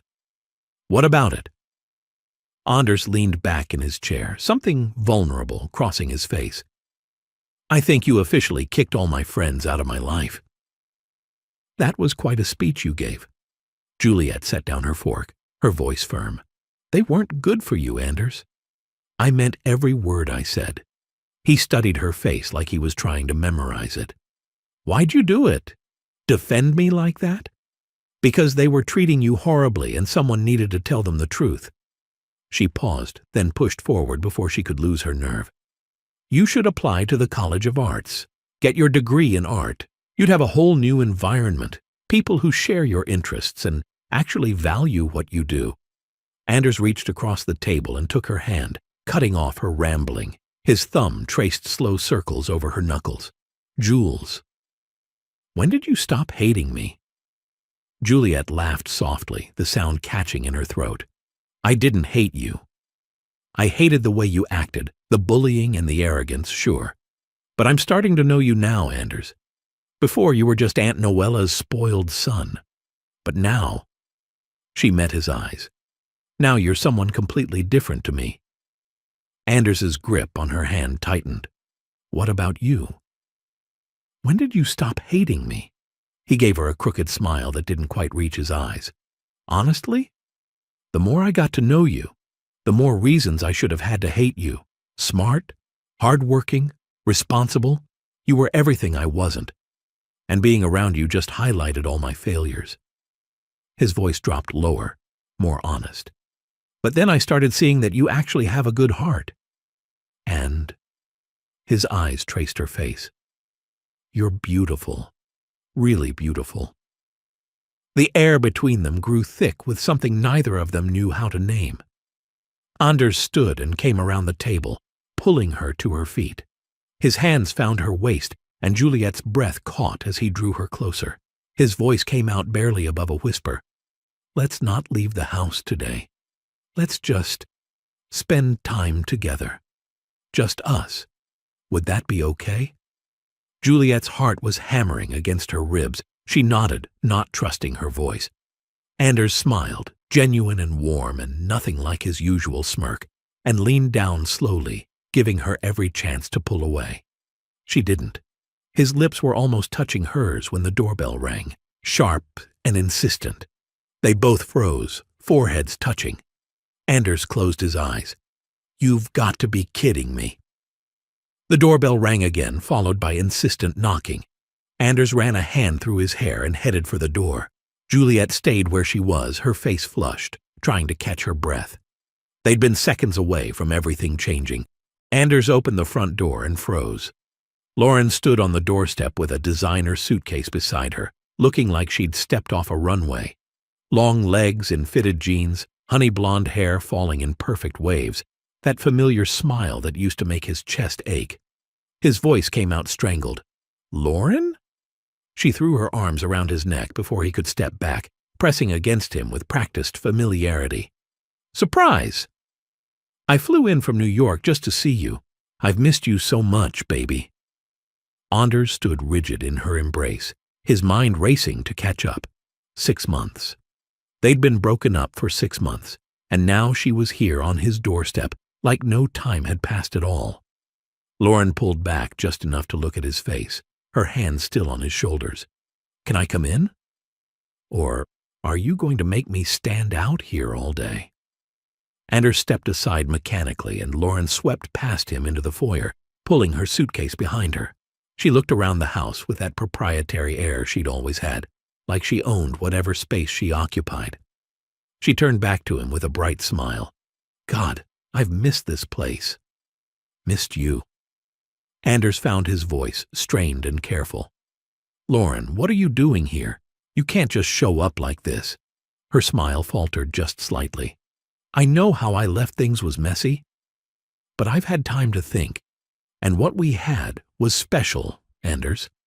I want to talk about getting back together. Movement on the stairs caught Anders's attention.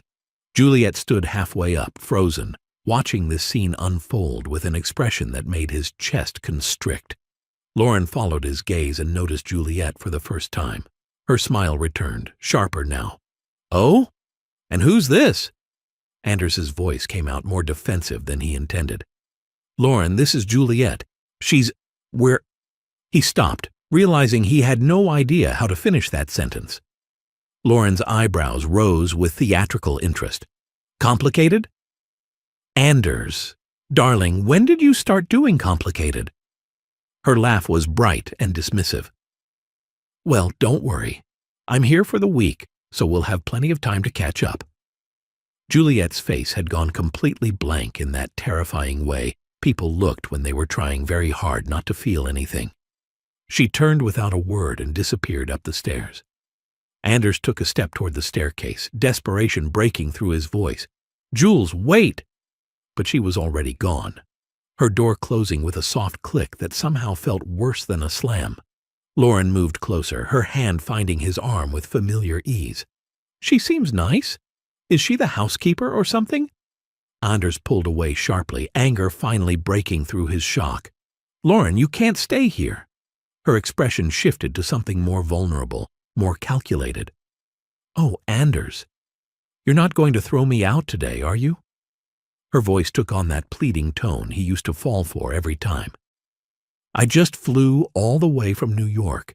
Let me stay tonight, and tomorrow I'll find a hotel. Please? Anders ran a hand through his hair, exhaustion and frustration warring in his chest. One night, Lauren. Just tonight. Her smile returned, victorious. Thank you, baby. You won't regret this. But as she headed toward the guest room with her suitcase, Anders was already regretting it. Upstairs, Juliet pressed her back against the closed door, her heart hammering so hard she thought it might crack through her ribs. Lauren's laugh drifted up from below, bright and effortless, and belonging in a way that made Juliet's chest ache with something she didn't want to name.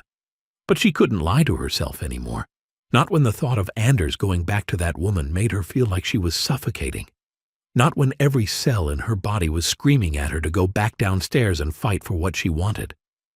She was falling in love with Anders Armstrong, the boy she'd spent years resenting, the man who'd somehow become the only person she wanted to be near, and there was no way in hell she was handing him over without a fight. Across town, Elodie sat in a sunlit cafe overlooking the Pacific with her Pomeranian diva in her lap. Her brother James leaned back with a cigar, ash falling carelessly into a champagne saucer. So Lauren's there. What about the girl? Elodie's smile was cold.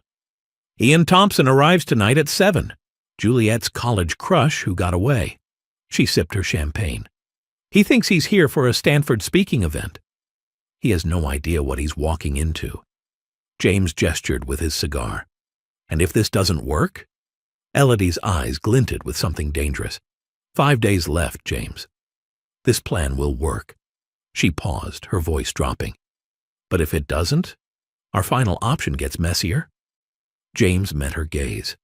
How messy? Her smile widened. As messy as it needs to be.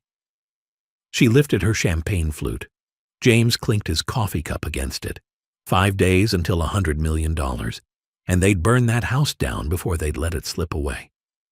Juliet woke to the sound of Lauren's laugh drifting up from the kitchen below, bright and confident and belonging in a way that made her chest ache. Lauren was in the kitchen looking effortlessly perfect in yoga pants and a sports bra. When she saw Juliet, her expression shifted to something that might have been sympathy if it didn't feel so calculated.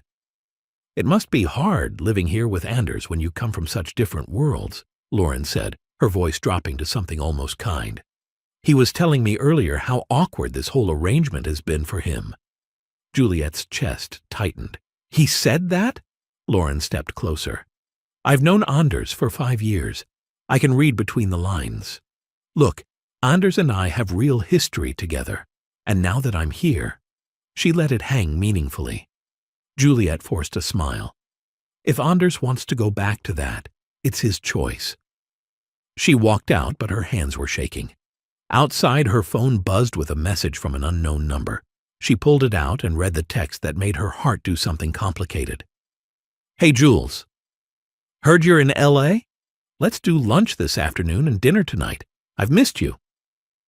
Ian Thompson. Her college crush who'd moved to London 2 years ago and never looked back. The image of Lauren's smug smile and the way she'd talked about her real history with Anders pushed Juliet past any pretense of rational decision-making. Her fingers moved across the keyboard, typing out a response before she could second-guess herself. Sure. When? The reply came back almost immediately.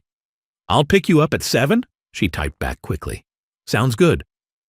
Juliet came downstairs wearing a black dress that hugged every curve, her hair falling loose down her back, makeup carefully applied. Anders was in the living room with Lauren and froze when he saw Juliet descending the stairs, in her red dress and glamorous beauty. His voice came out confused. Where are you going, Jules? Juliet kept her tone casual. My ex-boyfriend Ian called. We're going out for dinner. Anders stood up abruptly, his expression shifting to something uncomfortable. Going out for dinner tonight? Is that really a good idea? What if you drink too much and can't make it back? This isn't like you, Jules. Juliet's eyes flashed. And Lauren staying here overnight is exactly like you? Anders's jaw tightened. That's not the same thing. I didn't invite her. She's leaving tomorrow morning. Juliet shrugged, her voice cool. I'll be back before 10, Anders. She walked toward the door where Ian was waiting outside. Anders moved to the window, his hands clenching into fists, as he watched Ian open the car door for Juliet. The jealousy burned through him as one thought consumed his mind. Who the hell is this Ian guy, and where did he suddenly come from? Anders stood by the window for the 100th time that night, his eyes darting between the darkening street outside and his watch. 8:30. Juliet had been gone for over an hour, and every minute that passed made the knot in his chest tighten. He felt movement behind him before Lauren's arm slid around his neck, her body pressing against his back in nothing but her underwear. Her voice came out breathy against his ear. "Come on, baby. Let's go upstairs and have some fun." Anders pulled away sharply, turning to face her with barely concealed irritation. "Lauren, I don't think you need to wait until morning. You said you'd stay one night. Let me book you a hotel room right now. Actually, we can go together. I'll drive you there myself." Lauren's face fell, hurt flashing across her features before she could mask it. "Anders!" But he was already pulling out his phone, opening the GPS app to check Juliet's location. When the screen loaded showing her pin at the West Hollywood Astoria Hotel, all the color drained from his face. His voice came out strangled. What the hell is Juliet doing at a hotel with that guy? Within 5 minutes, he was in the car with Lauren reluctantly following, his knuckles white on the steering wheel as he drove faster than he should have through LA traffic. When they pulled up to the Astoria, he barely put the car in park before jumping out. He turned to Lauren, his voice clipped. "Go book yourself a room. I'll call you later." Lauren started to protest, but Anders was already striding through the hotel entrance, his jaw set and his hands clenched into fists at his sides. He checked the restaurant first, his eyes scanning frantically over every table. Nothing. His heart hammering, he headed for the elevators and rode up to the rooftop bar, each second feeling like an eternity. The moment the elevator doors opened, he heard it. Juliet's laugh, bright and uninhibited, cutting through the ambient noise of music and conversation. He found her at the bar with Ian beside her, both of them leaning close and laughing like they'd known each other forever, like Anders didn't exist, like the past week hadn't happened at all. Anders appeared beside their table so suddenly that both Juliet and Ian startled. His voice came out low and controlled. "We're leaving. Now." Ian straightened up, his expression shifting from surprise to defensive irritation. "Who the hell are you?" Juliet, her words slightly slurred from the drinks she'd had, gestured vaguely between them. "Ian, meet my guardian, Anders." She let out a laugh that didn't sound entirely sober. "He and I have an inseparable bond for the next 5 days or so. I'll explain later." Anders reached for her arm, his grip gentle but firm. "Let's go, Juliet." Juliet pulled back slightly, checking her phone. "Anders, it's only 9 o'clock. We have time." Ian stood up abruptly, putting himself between Anders and Juliet. "Hey, let go of her. Who do you think you are, interrupting our date like this?" Anders's response was to push Ian backward, his patience completely gone. Ian swung without warning, his fist connecting with Anders's jaw hard enough to snap his head to the side. Anders barely registered the pain before his own fist shot out, catching Ian squarely in the face with considerably more force. Ian stumbled backward into a table, and before he could recover, Anders had grabbed Juliet's arm and was pulling her toward the exit. Juliet struggled to keep up, her voice rising in shock and confusion. "Anders! What the hell? Did you just punch Ian?" Anders's jaw was tight as he navigated them through the crowded bar. "He hit me first." "Now we're going home, and for the next 4 nights neither of us is setting foot outside that house. Do you understand me?" Juliet felt anger flash through her, but underneath it was something else, something that felt dangerously close to satisfaction at seeing Anders this possessive, this out of control over her. Her voice came out defiant even as he led her to the car. "So what? You're just going to drag me off every date from now on?" They reached the car, and Anders opened the passenger door, practically guiding her inside before rounding to the driver's side. The moment he slid behind the wheel, before Juliet could say another word, he turned to her and captured her lips with his in a kiss that was desperate and claiming and left no room for argument. When he finally pulled back, both of them breathing hard, his voice came out rough and absolute. "I sent Lauren home. It's just us now, just you and me for the next 4.5 days. Understood?" Juliet stared at him, her heart racing, her lips still tingling from the kiss, every rational thought in her head screaming that this was insane while the rest of her was already nodding. Understood. Anders started the car, and as they pulled away from the hotel, neither of them could stop the smiles that were starting to break through despite everything. 4.5 days left. And everything had just changed completely. They walked into the house in silence. Anders dropped onto the couch, and Juliet started toward the stairs. "Jules." His voice stopped her. "Don't go yet. Please." She turned back and found him watching her with an expression she'd never seen before, completely unguarded. After a moment, she crossed back and sat down beside him. Anders turned to face her, his voice raw. "I've got feelings for you. Real ones. Tonight when you left with that guy, I wasn't scared about the money or curfew. I was scared I was losing you." Juliet's heart stuttered. "Anders, I can't stop thinking about you," he continued. "Morning, night, doesn't matter. You're always on my mind. And I know you feel something too." She lifted her chin, trying for defiance. "That's pretty presumptuous." His mouth curved slightly. "When I kiss you, you kiss me back, like the world's ending. You don't act like you don't care. You act like you care too much, and it scares you." He reached out and touched her face, his fingers gentle against her cheek. "I'm not trying to rush anything," he said softly. "Let's get through these next 4 days. Take it slow, but give us a chance, Jules. That's all I'm asking." His thumb brushed her cheekbone. "I want you." Juliet reached up and smoothed his hair back. God, she wanted to say yes. Every part of her wanted to stop fighting this. But her voice came out careful. "This house, this situation, it's intense. It messes with your head. What if we just think we feel this way because we're trapped here together? What if none of this is real outside these walls?" She pressed her fingers to his lips before he could argue.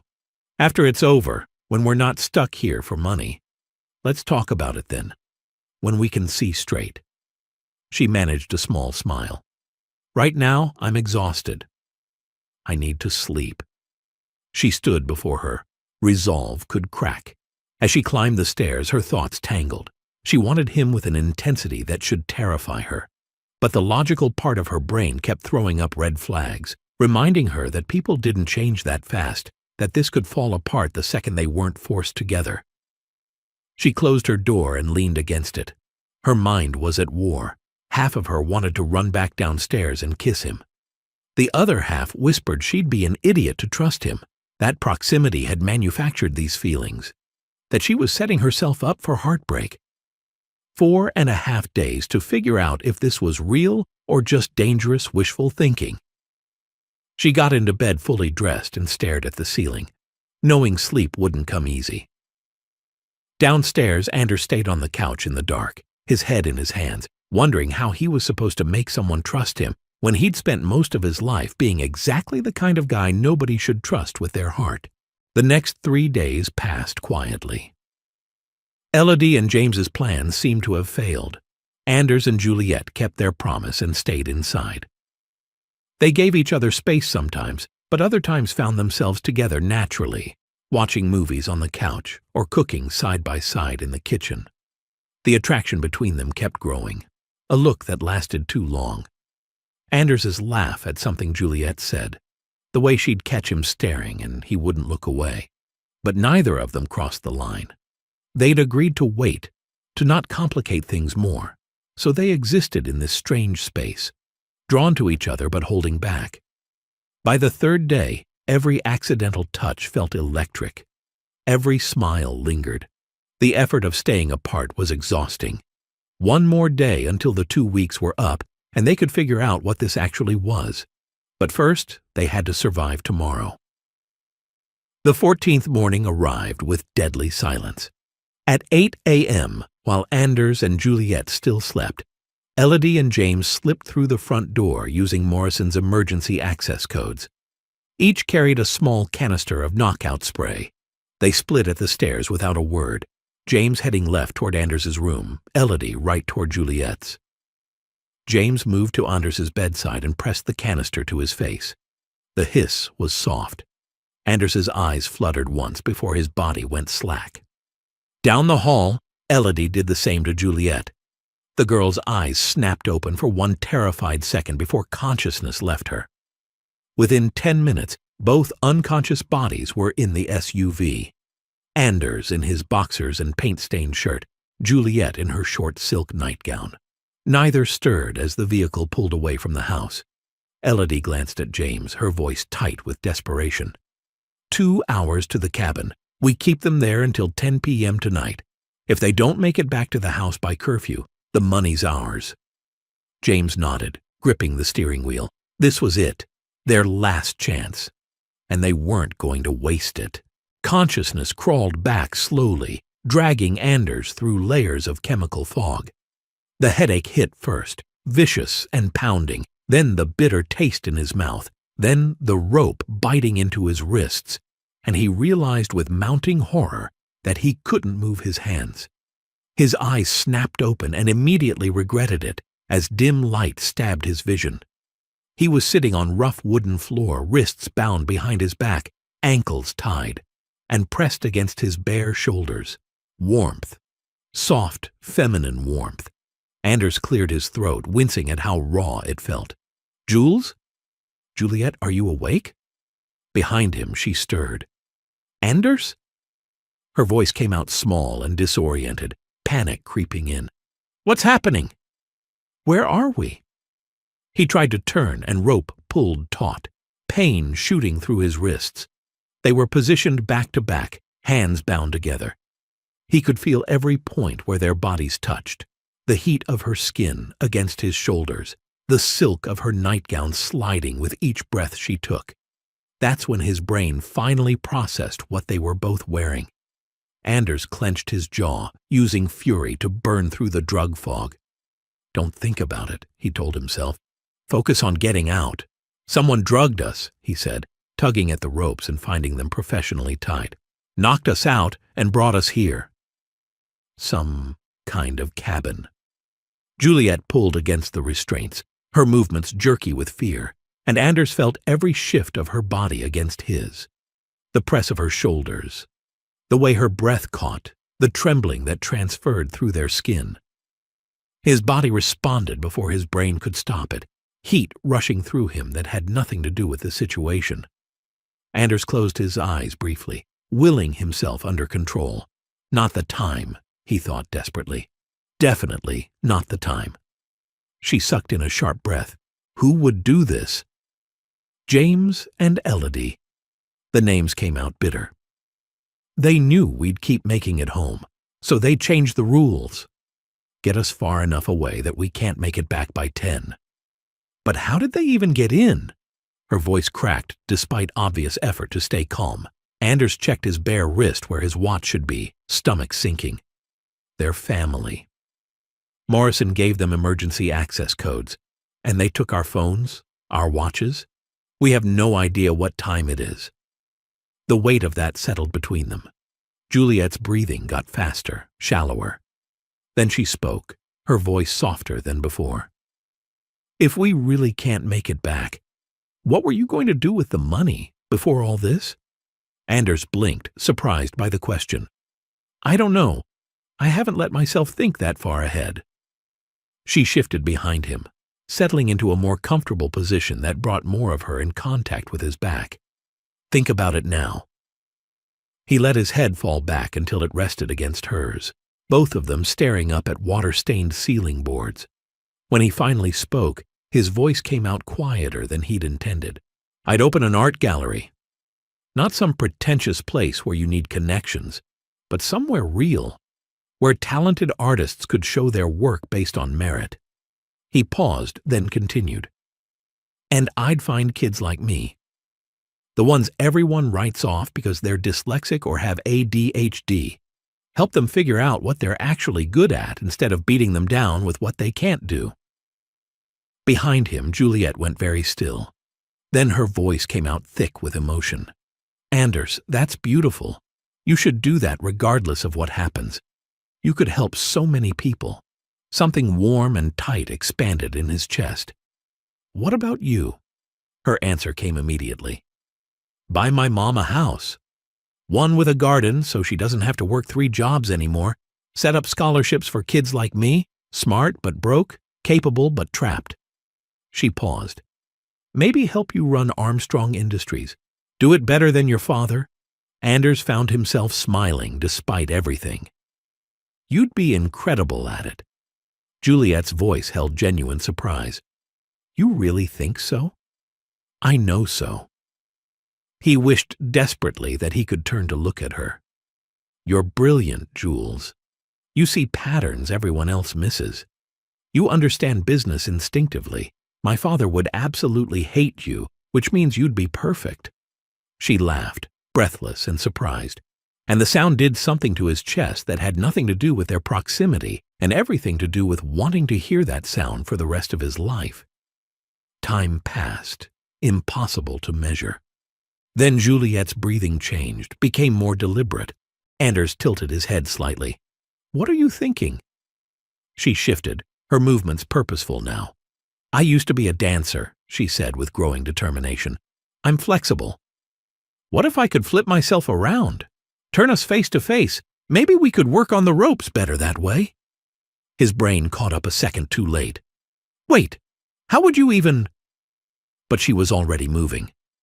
She threw her weight forward, using their bound hands as a fulcrum, and suddenly her body was twisting in ways that looked impossible. Anders felt the rope burn across his wrists, felt her weight shift and redistribute, felt his balance going, and then they were both falling. They hit the floor hard. Anders took the impact on his shoulder, but Juliet had somehow managed it. She'd flipped to face him. The momentum had sent them sideways, though, and now she was sprawled on top of him, straddling his hips with her hands still bound to his behind their backs. They both froze, breathing hard. They'd been stuck in that wooden cabin for hours, exhausted from struggling with the ropes until their wrists were raw and bleeding, muscles cramping from the uncomfortable position. But now, in this moment, all of that faded away. Anders stared up at her and forgot how to breathe. Her hair was wild and tangled. Her nightgown was torn, barely covering anything, riding up in ways that made his mouth go dry. And she was looking down at him with an expression somewhere between mortified and something else, something that made his chest tight and his thoughts scatter. Don't move, he told himself. Don't think about it. But he was thinking about it. The way her thighs pressed against his hips, the warmth seeping through thin fabric, the fact that she had to be able to feel his body's reaction. His voice came out strangled. That worked. Her face flushed pink from chest to hairline. I didn't mean to. I thought we'd still be sitting. I didn't think about the momentum. It's fine. It wasn't fine. Nothing about this was remotely fine. They stared at each other. Neither moved. The air between them felt charged, electric. Then something shifted in her eyes, pupils dilating, breath catching in a way that wasn't about fear. She wasn't pulling away. The thought bypassed his brain entirely. I have to confess something. Juliet's voice came out breathy. What? His heart hammered against his ribs. This is the best moment of the last 2 weeks. Her eyes went wide.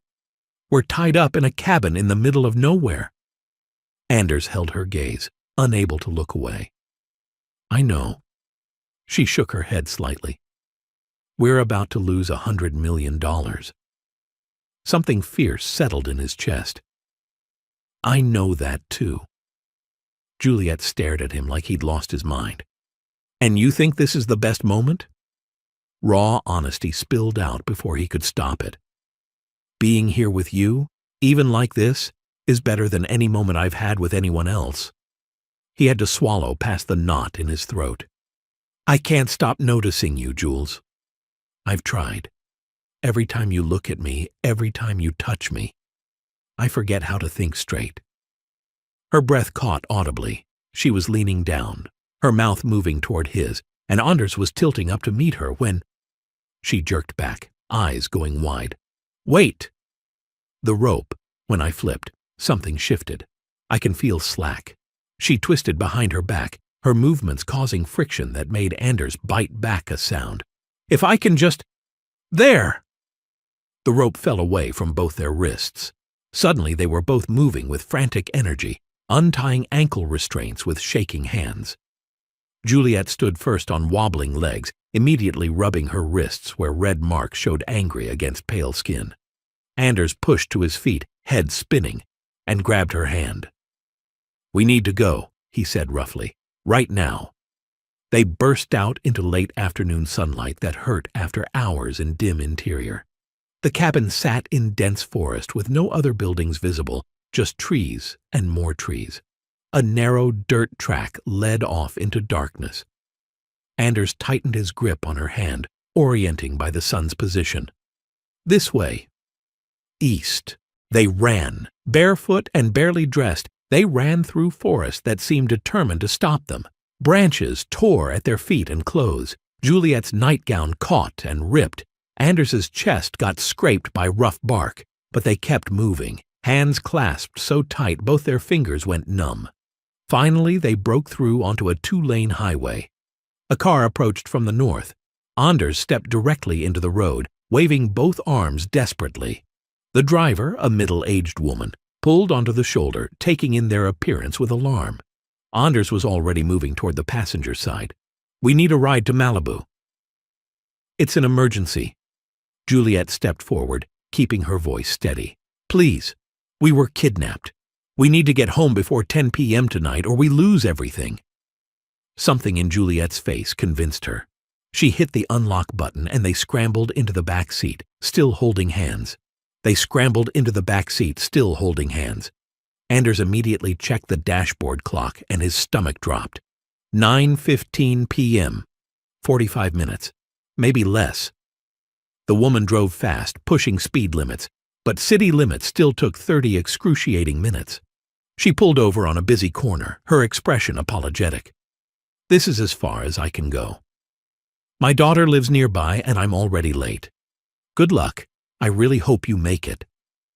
They got out, thanking her. 9:45 p.m. Juliet's eyes were wide, her hand gripping his like a lifeline. "We're not going to make it. Even if we ran the whole way." Anders pulled her into a run before she could finish. "We're going to make it." They ran down the sidewalk in their destroyed clothes, ignoring stares. They ran until Juliet's breath came in ragged gasps, until Anders's vision tunneled, until both their feet left bloody prints on concrete. The house came into view. The GPS monitors on their wrists started beeping, urgent, insistent. 5 minutes left. Anders yanked her forward, his voice desperate. "Come on!" They pushed harder, lungs burning. 3 minutes. The beeping got faster, more demanding. 2 minutes left, 1 block remaining. The beeping switched to full alarms, screaming, relentless. 1 minute, half a block to go. Anders could see the front door. They stumbled through it and collapsed on the foyer floor in a tangle of limbs. The GPS alarms continued screaming, red lights flashing. 10:01 p.m. Failed! 60 seconds too late. Anders rolled onto his back, staring at the ceiling as reality crashed down. 1 minute, he said, chest heaving. Just 1 goddamn minute? Beside him, Juliet pushed herself up, face pale. "I'm sorry. If I'd been faster." Anders sat up, reaching for her hand and gripping it with both of his. "No, don't apologize. You were brilliant. You saved us. This is James and Elodie's fault, not yours." His phone rang from the foyer table. Morrison's name flashed. Anders answered flatly. "I know. We failed." Morrison's voice carried that neutral lawyer tone. "Mr. Armstrong, I'm sorry to inform you that the GPS recorded failure. According to the terms of Mrs. Armstrong's will, this means the inheritance conditions have not been met." Something inside Anders snapped. He ripped the monitor off his wrist and hurled it across the room, where it shattered against the wall, pieces scattered across hardwood like the remains of $100 million. His voice came out loud. "I don't care about the money." Complete silence on the other end. Morrison sounded genuinely confused. I'm sorry, what? Mr. Armstrong, this is $100 million inheritance. Anders turned to look at Juliet. She sat on the floor barefoot and disheveled, her nightgown torn and dirty, her hair wild, her feet bleeding. She was the most beautiful thing he'd ever seen, the only thing that mattered. I don't care about the money, Morrison. His voice came out rough but certain. $100 million doesn't mean anything if I lose her. The money never mattered. She's what matters. Juliet's breath caught, tears spilling down her cheeks. Anders dropped the phone and reached for her, cupping her face with both hands. His thumbs brushed away tears. I'm in love with you. The words came out raw and stripped of every defense he'd ever built. I've been in love with you since you pulled me out of that pool and looked at me like I was worth saving instead of pitying. Since you stayed up all night fixing my paintings like they were precious instead of garbage. Since you defended me to my own family like you actually gave a damn whether I lived or died. I don't care about the inheritance. I don't care about anything except you. Then he kissed her. Juliet made a sound between a sob and a laugh, her hands fisting in his hair as she kissed him back with desperate intensity. Her mouth was soft and urgent, tasting like salt from tears and something sweet underneath. Anders stood, pulling her up with him, his mouth never leaving hers. He walked them backward toward the stairs, hands fumbling with her torn nightgown. She gasped against his mouth. We just lost $100 million. He lifted her, her legs wrapping around his waist. I don't care. We won something better. Her voice came out breathy. What? He kicked open her bedroom door. Each other. Anders laid Juliet on the bed with a gentleness that contradicted the desperation coursing through him. His hands framed her face as he pulled back just enough to look at her properly. Really look at her. I've wanted this moment for so long, he said, voice rough. Wanted you. Every time you looked at me, every time you touched me, I've been yours, Jules. Her hands slid up his bare chest, feeling his racing heartbeat. How long? His jaw clenched. Since the first night, maybe before. I just didn't know how to tell you without sounding insane. Her eyes went glassy. She threaded her fingers through his hair, pulling him down. Then show me. Anders kissed her slowly, taking time to learn every detail of her mouth. His hands slid from her face down her neck, fingers tracing her collarbone in ways that made her skin pebble. When he pulled back, his pupils were blown wide. Tell me what you want, he said, voice gravelly. Her hands tightened in his hair. I want you. I've wanted you since I saw you in that shower, since I watched you paint at 3 a.m. I want all of you, Anders. Something in him broke loose. His mouth found hers again, harder this time, more demanding. His hands slid under what remained of her nightgown, pushing the fabric up and off. She lifted her arms to help, and then she was bare beneath him except for thin silk. He pulled back, chest heaving. God, you're beautiful. Juliet reached for his shirt with trembling hands, tugging it up and off. Her palms found his chest. You're not so bad yourself. Anders laughed, breathless and desperate, then kissed her again while his hands mapped her skin. Her neck, where his teeth scraped sensitive spots, her shoulders. The valley between her breasts that made her arch into him, the curve of her waist, the flare of her hips.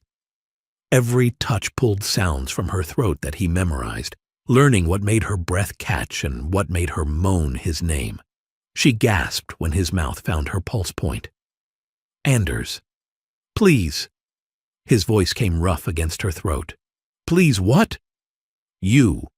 Her nails raked down his back. I need you.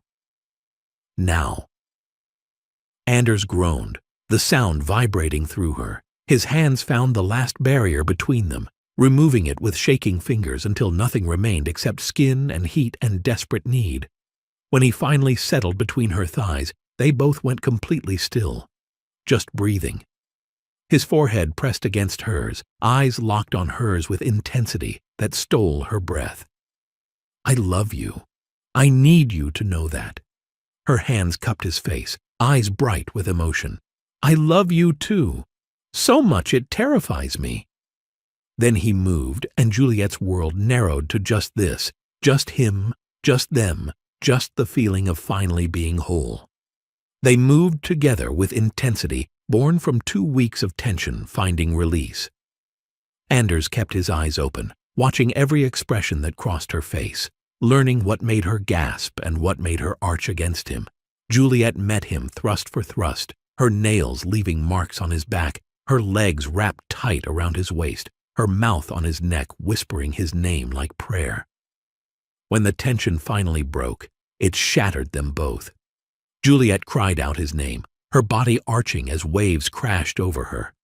Anders followed seconds later, burying his face in her neck as he came apart in her arms. They collapsed together, tangled and breathless and complete.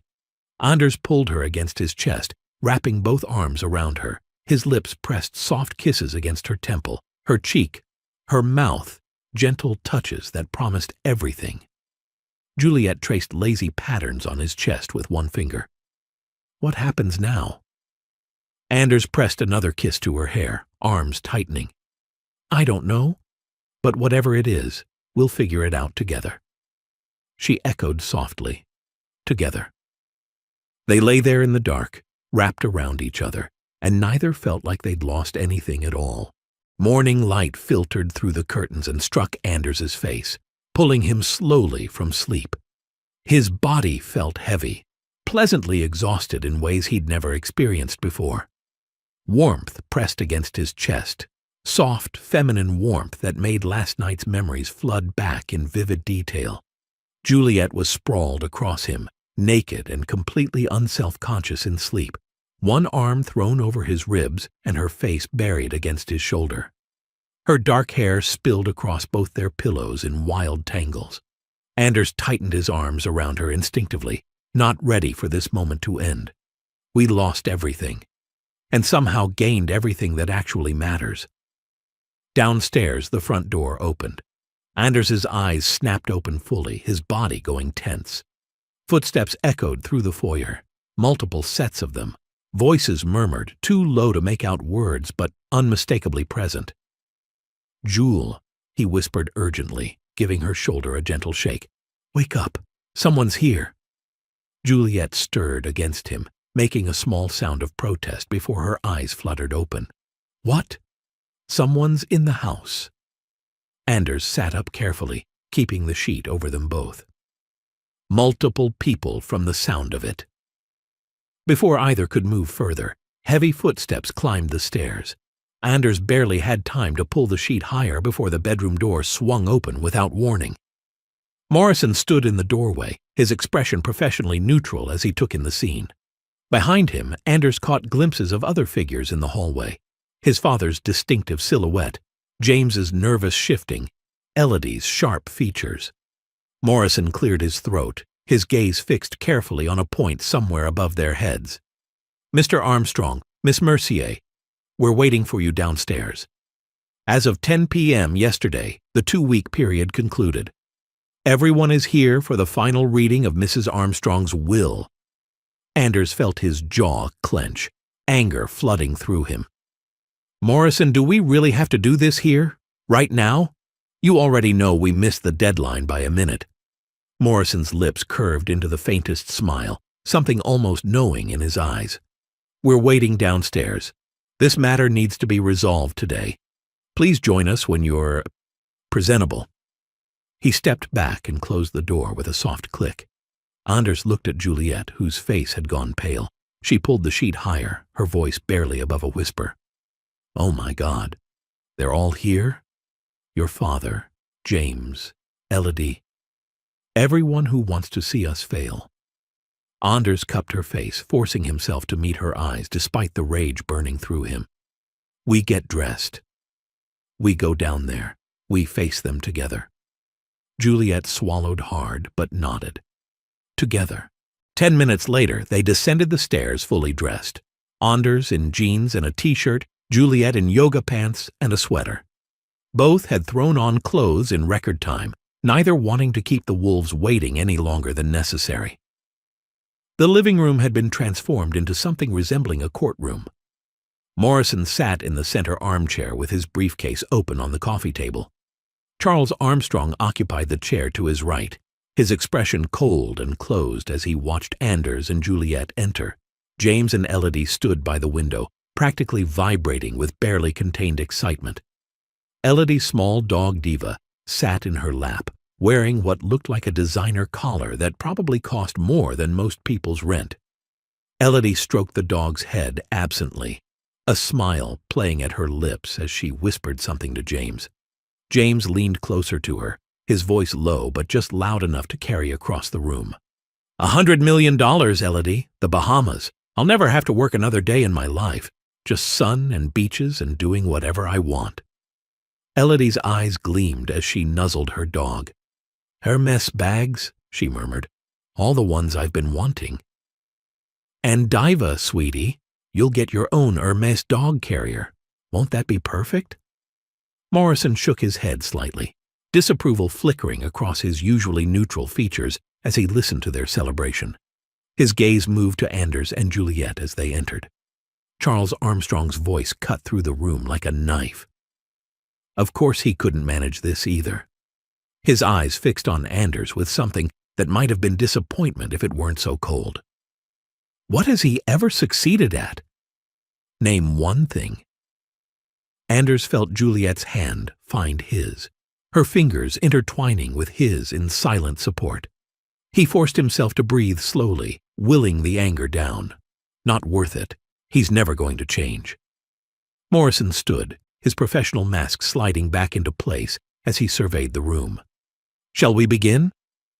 He didn't wait for an answer. After 2 weeks of close monitoring, we can confirm that Mr. Anders Armstrong and Miss Juliet Mercier failed to meet the conditions set forth in Mrs. Noella Armstrong's will.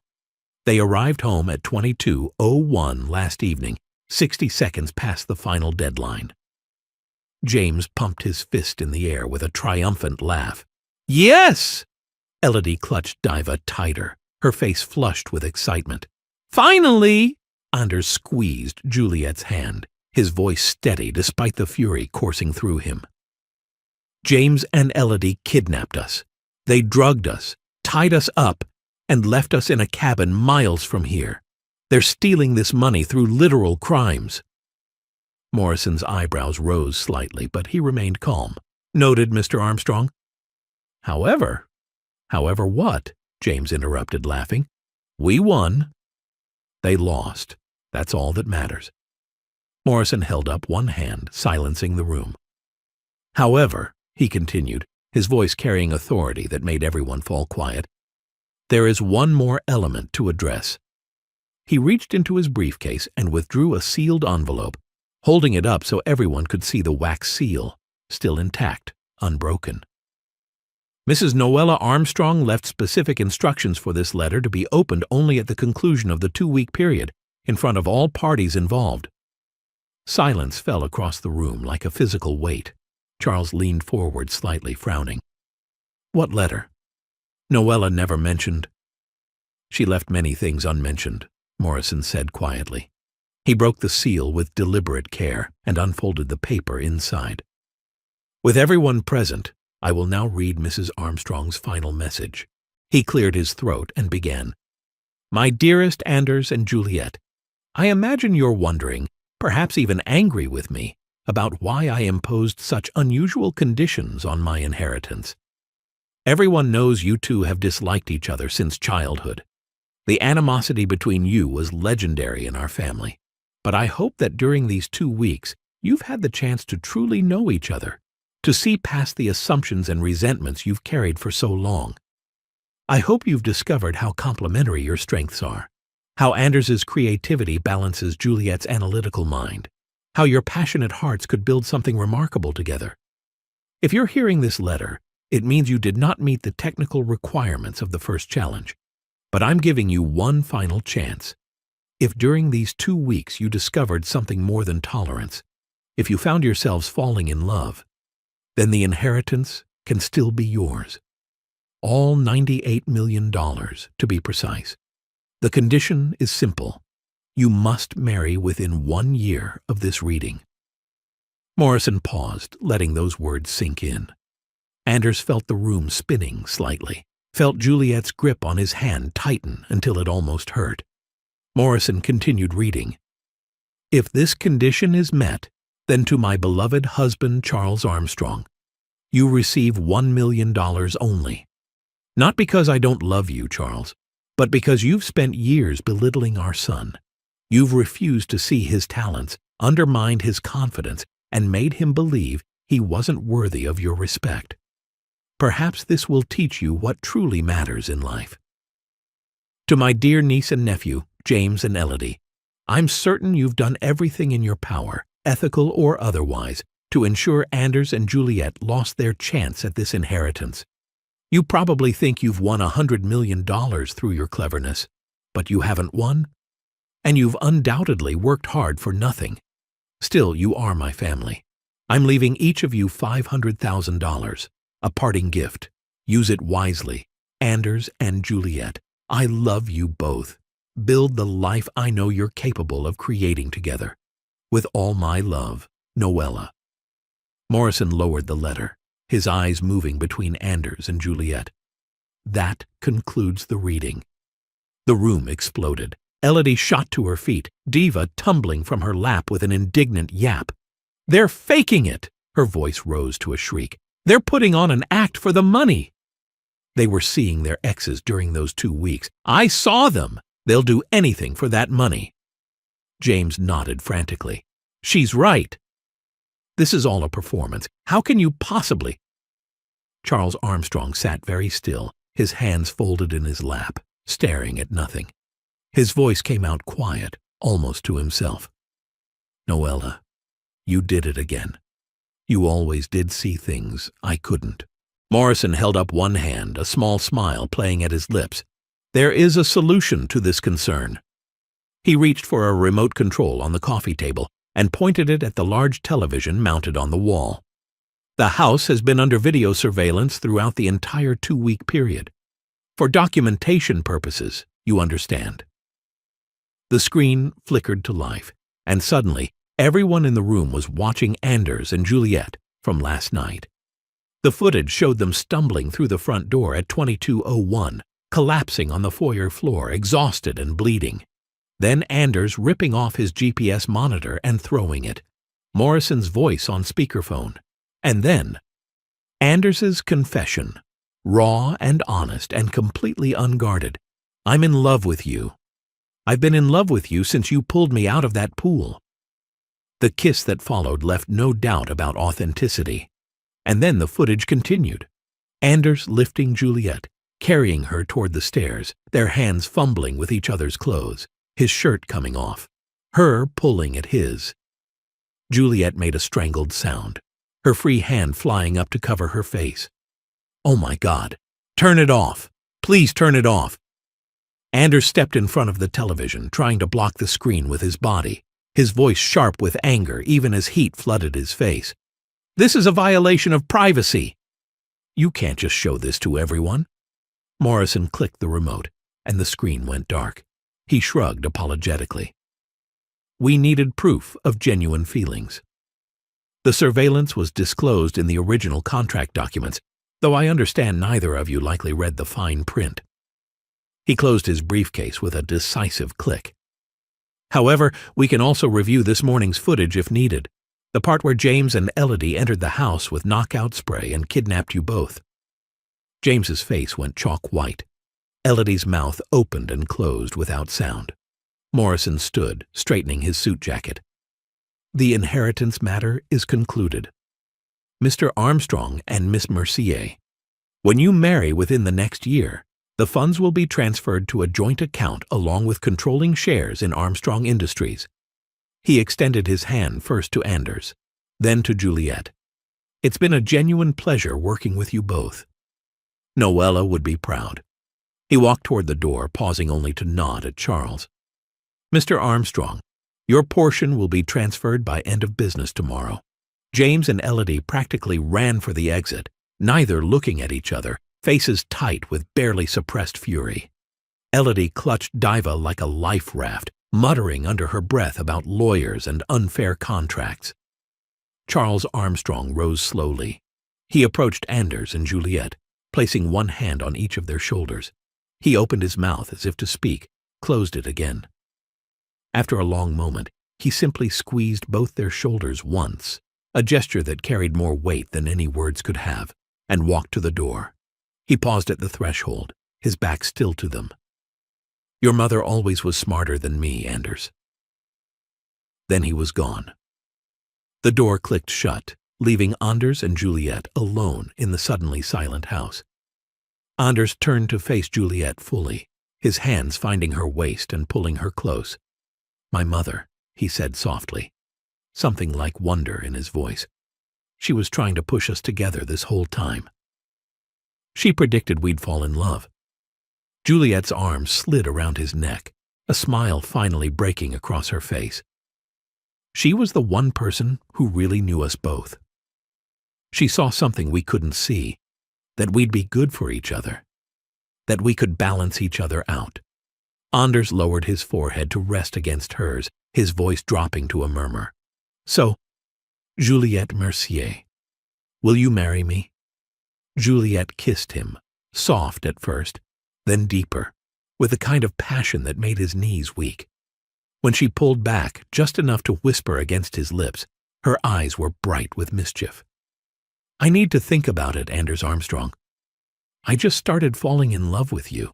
Don't want to rush things." Anders laughed, scooping her up in his arms and heading toward the stairs. "How about we pick up where we left off? Get to know each other better?" He paused at the bottom of the staircase, his grin turning wicked. "And honor my mother's wishes properly?" Juliet's laughter echoed through the house as he carried her up the stairs. "I think that's an excellent idea." The bedroom door closed behind them, and more laughter spilled out, bright and genuine and full of promise for everything that lay ahead. Thank you so much for listening to my story all the way to the end. What did you think of the ending? If you were writing this, would you have ended it differently? Your comments are very important to me. Please share your thoughts. I'll be reading every single one. And don't forget to subscribe for more stories like this. Thank you again.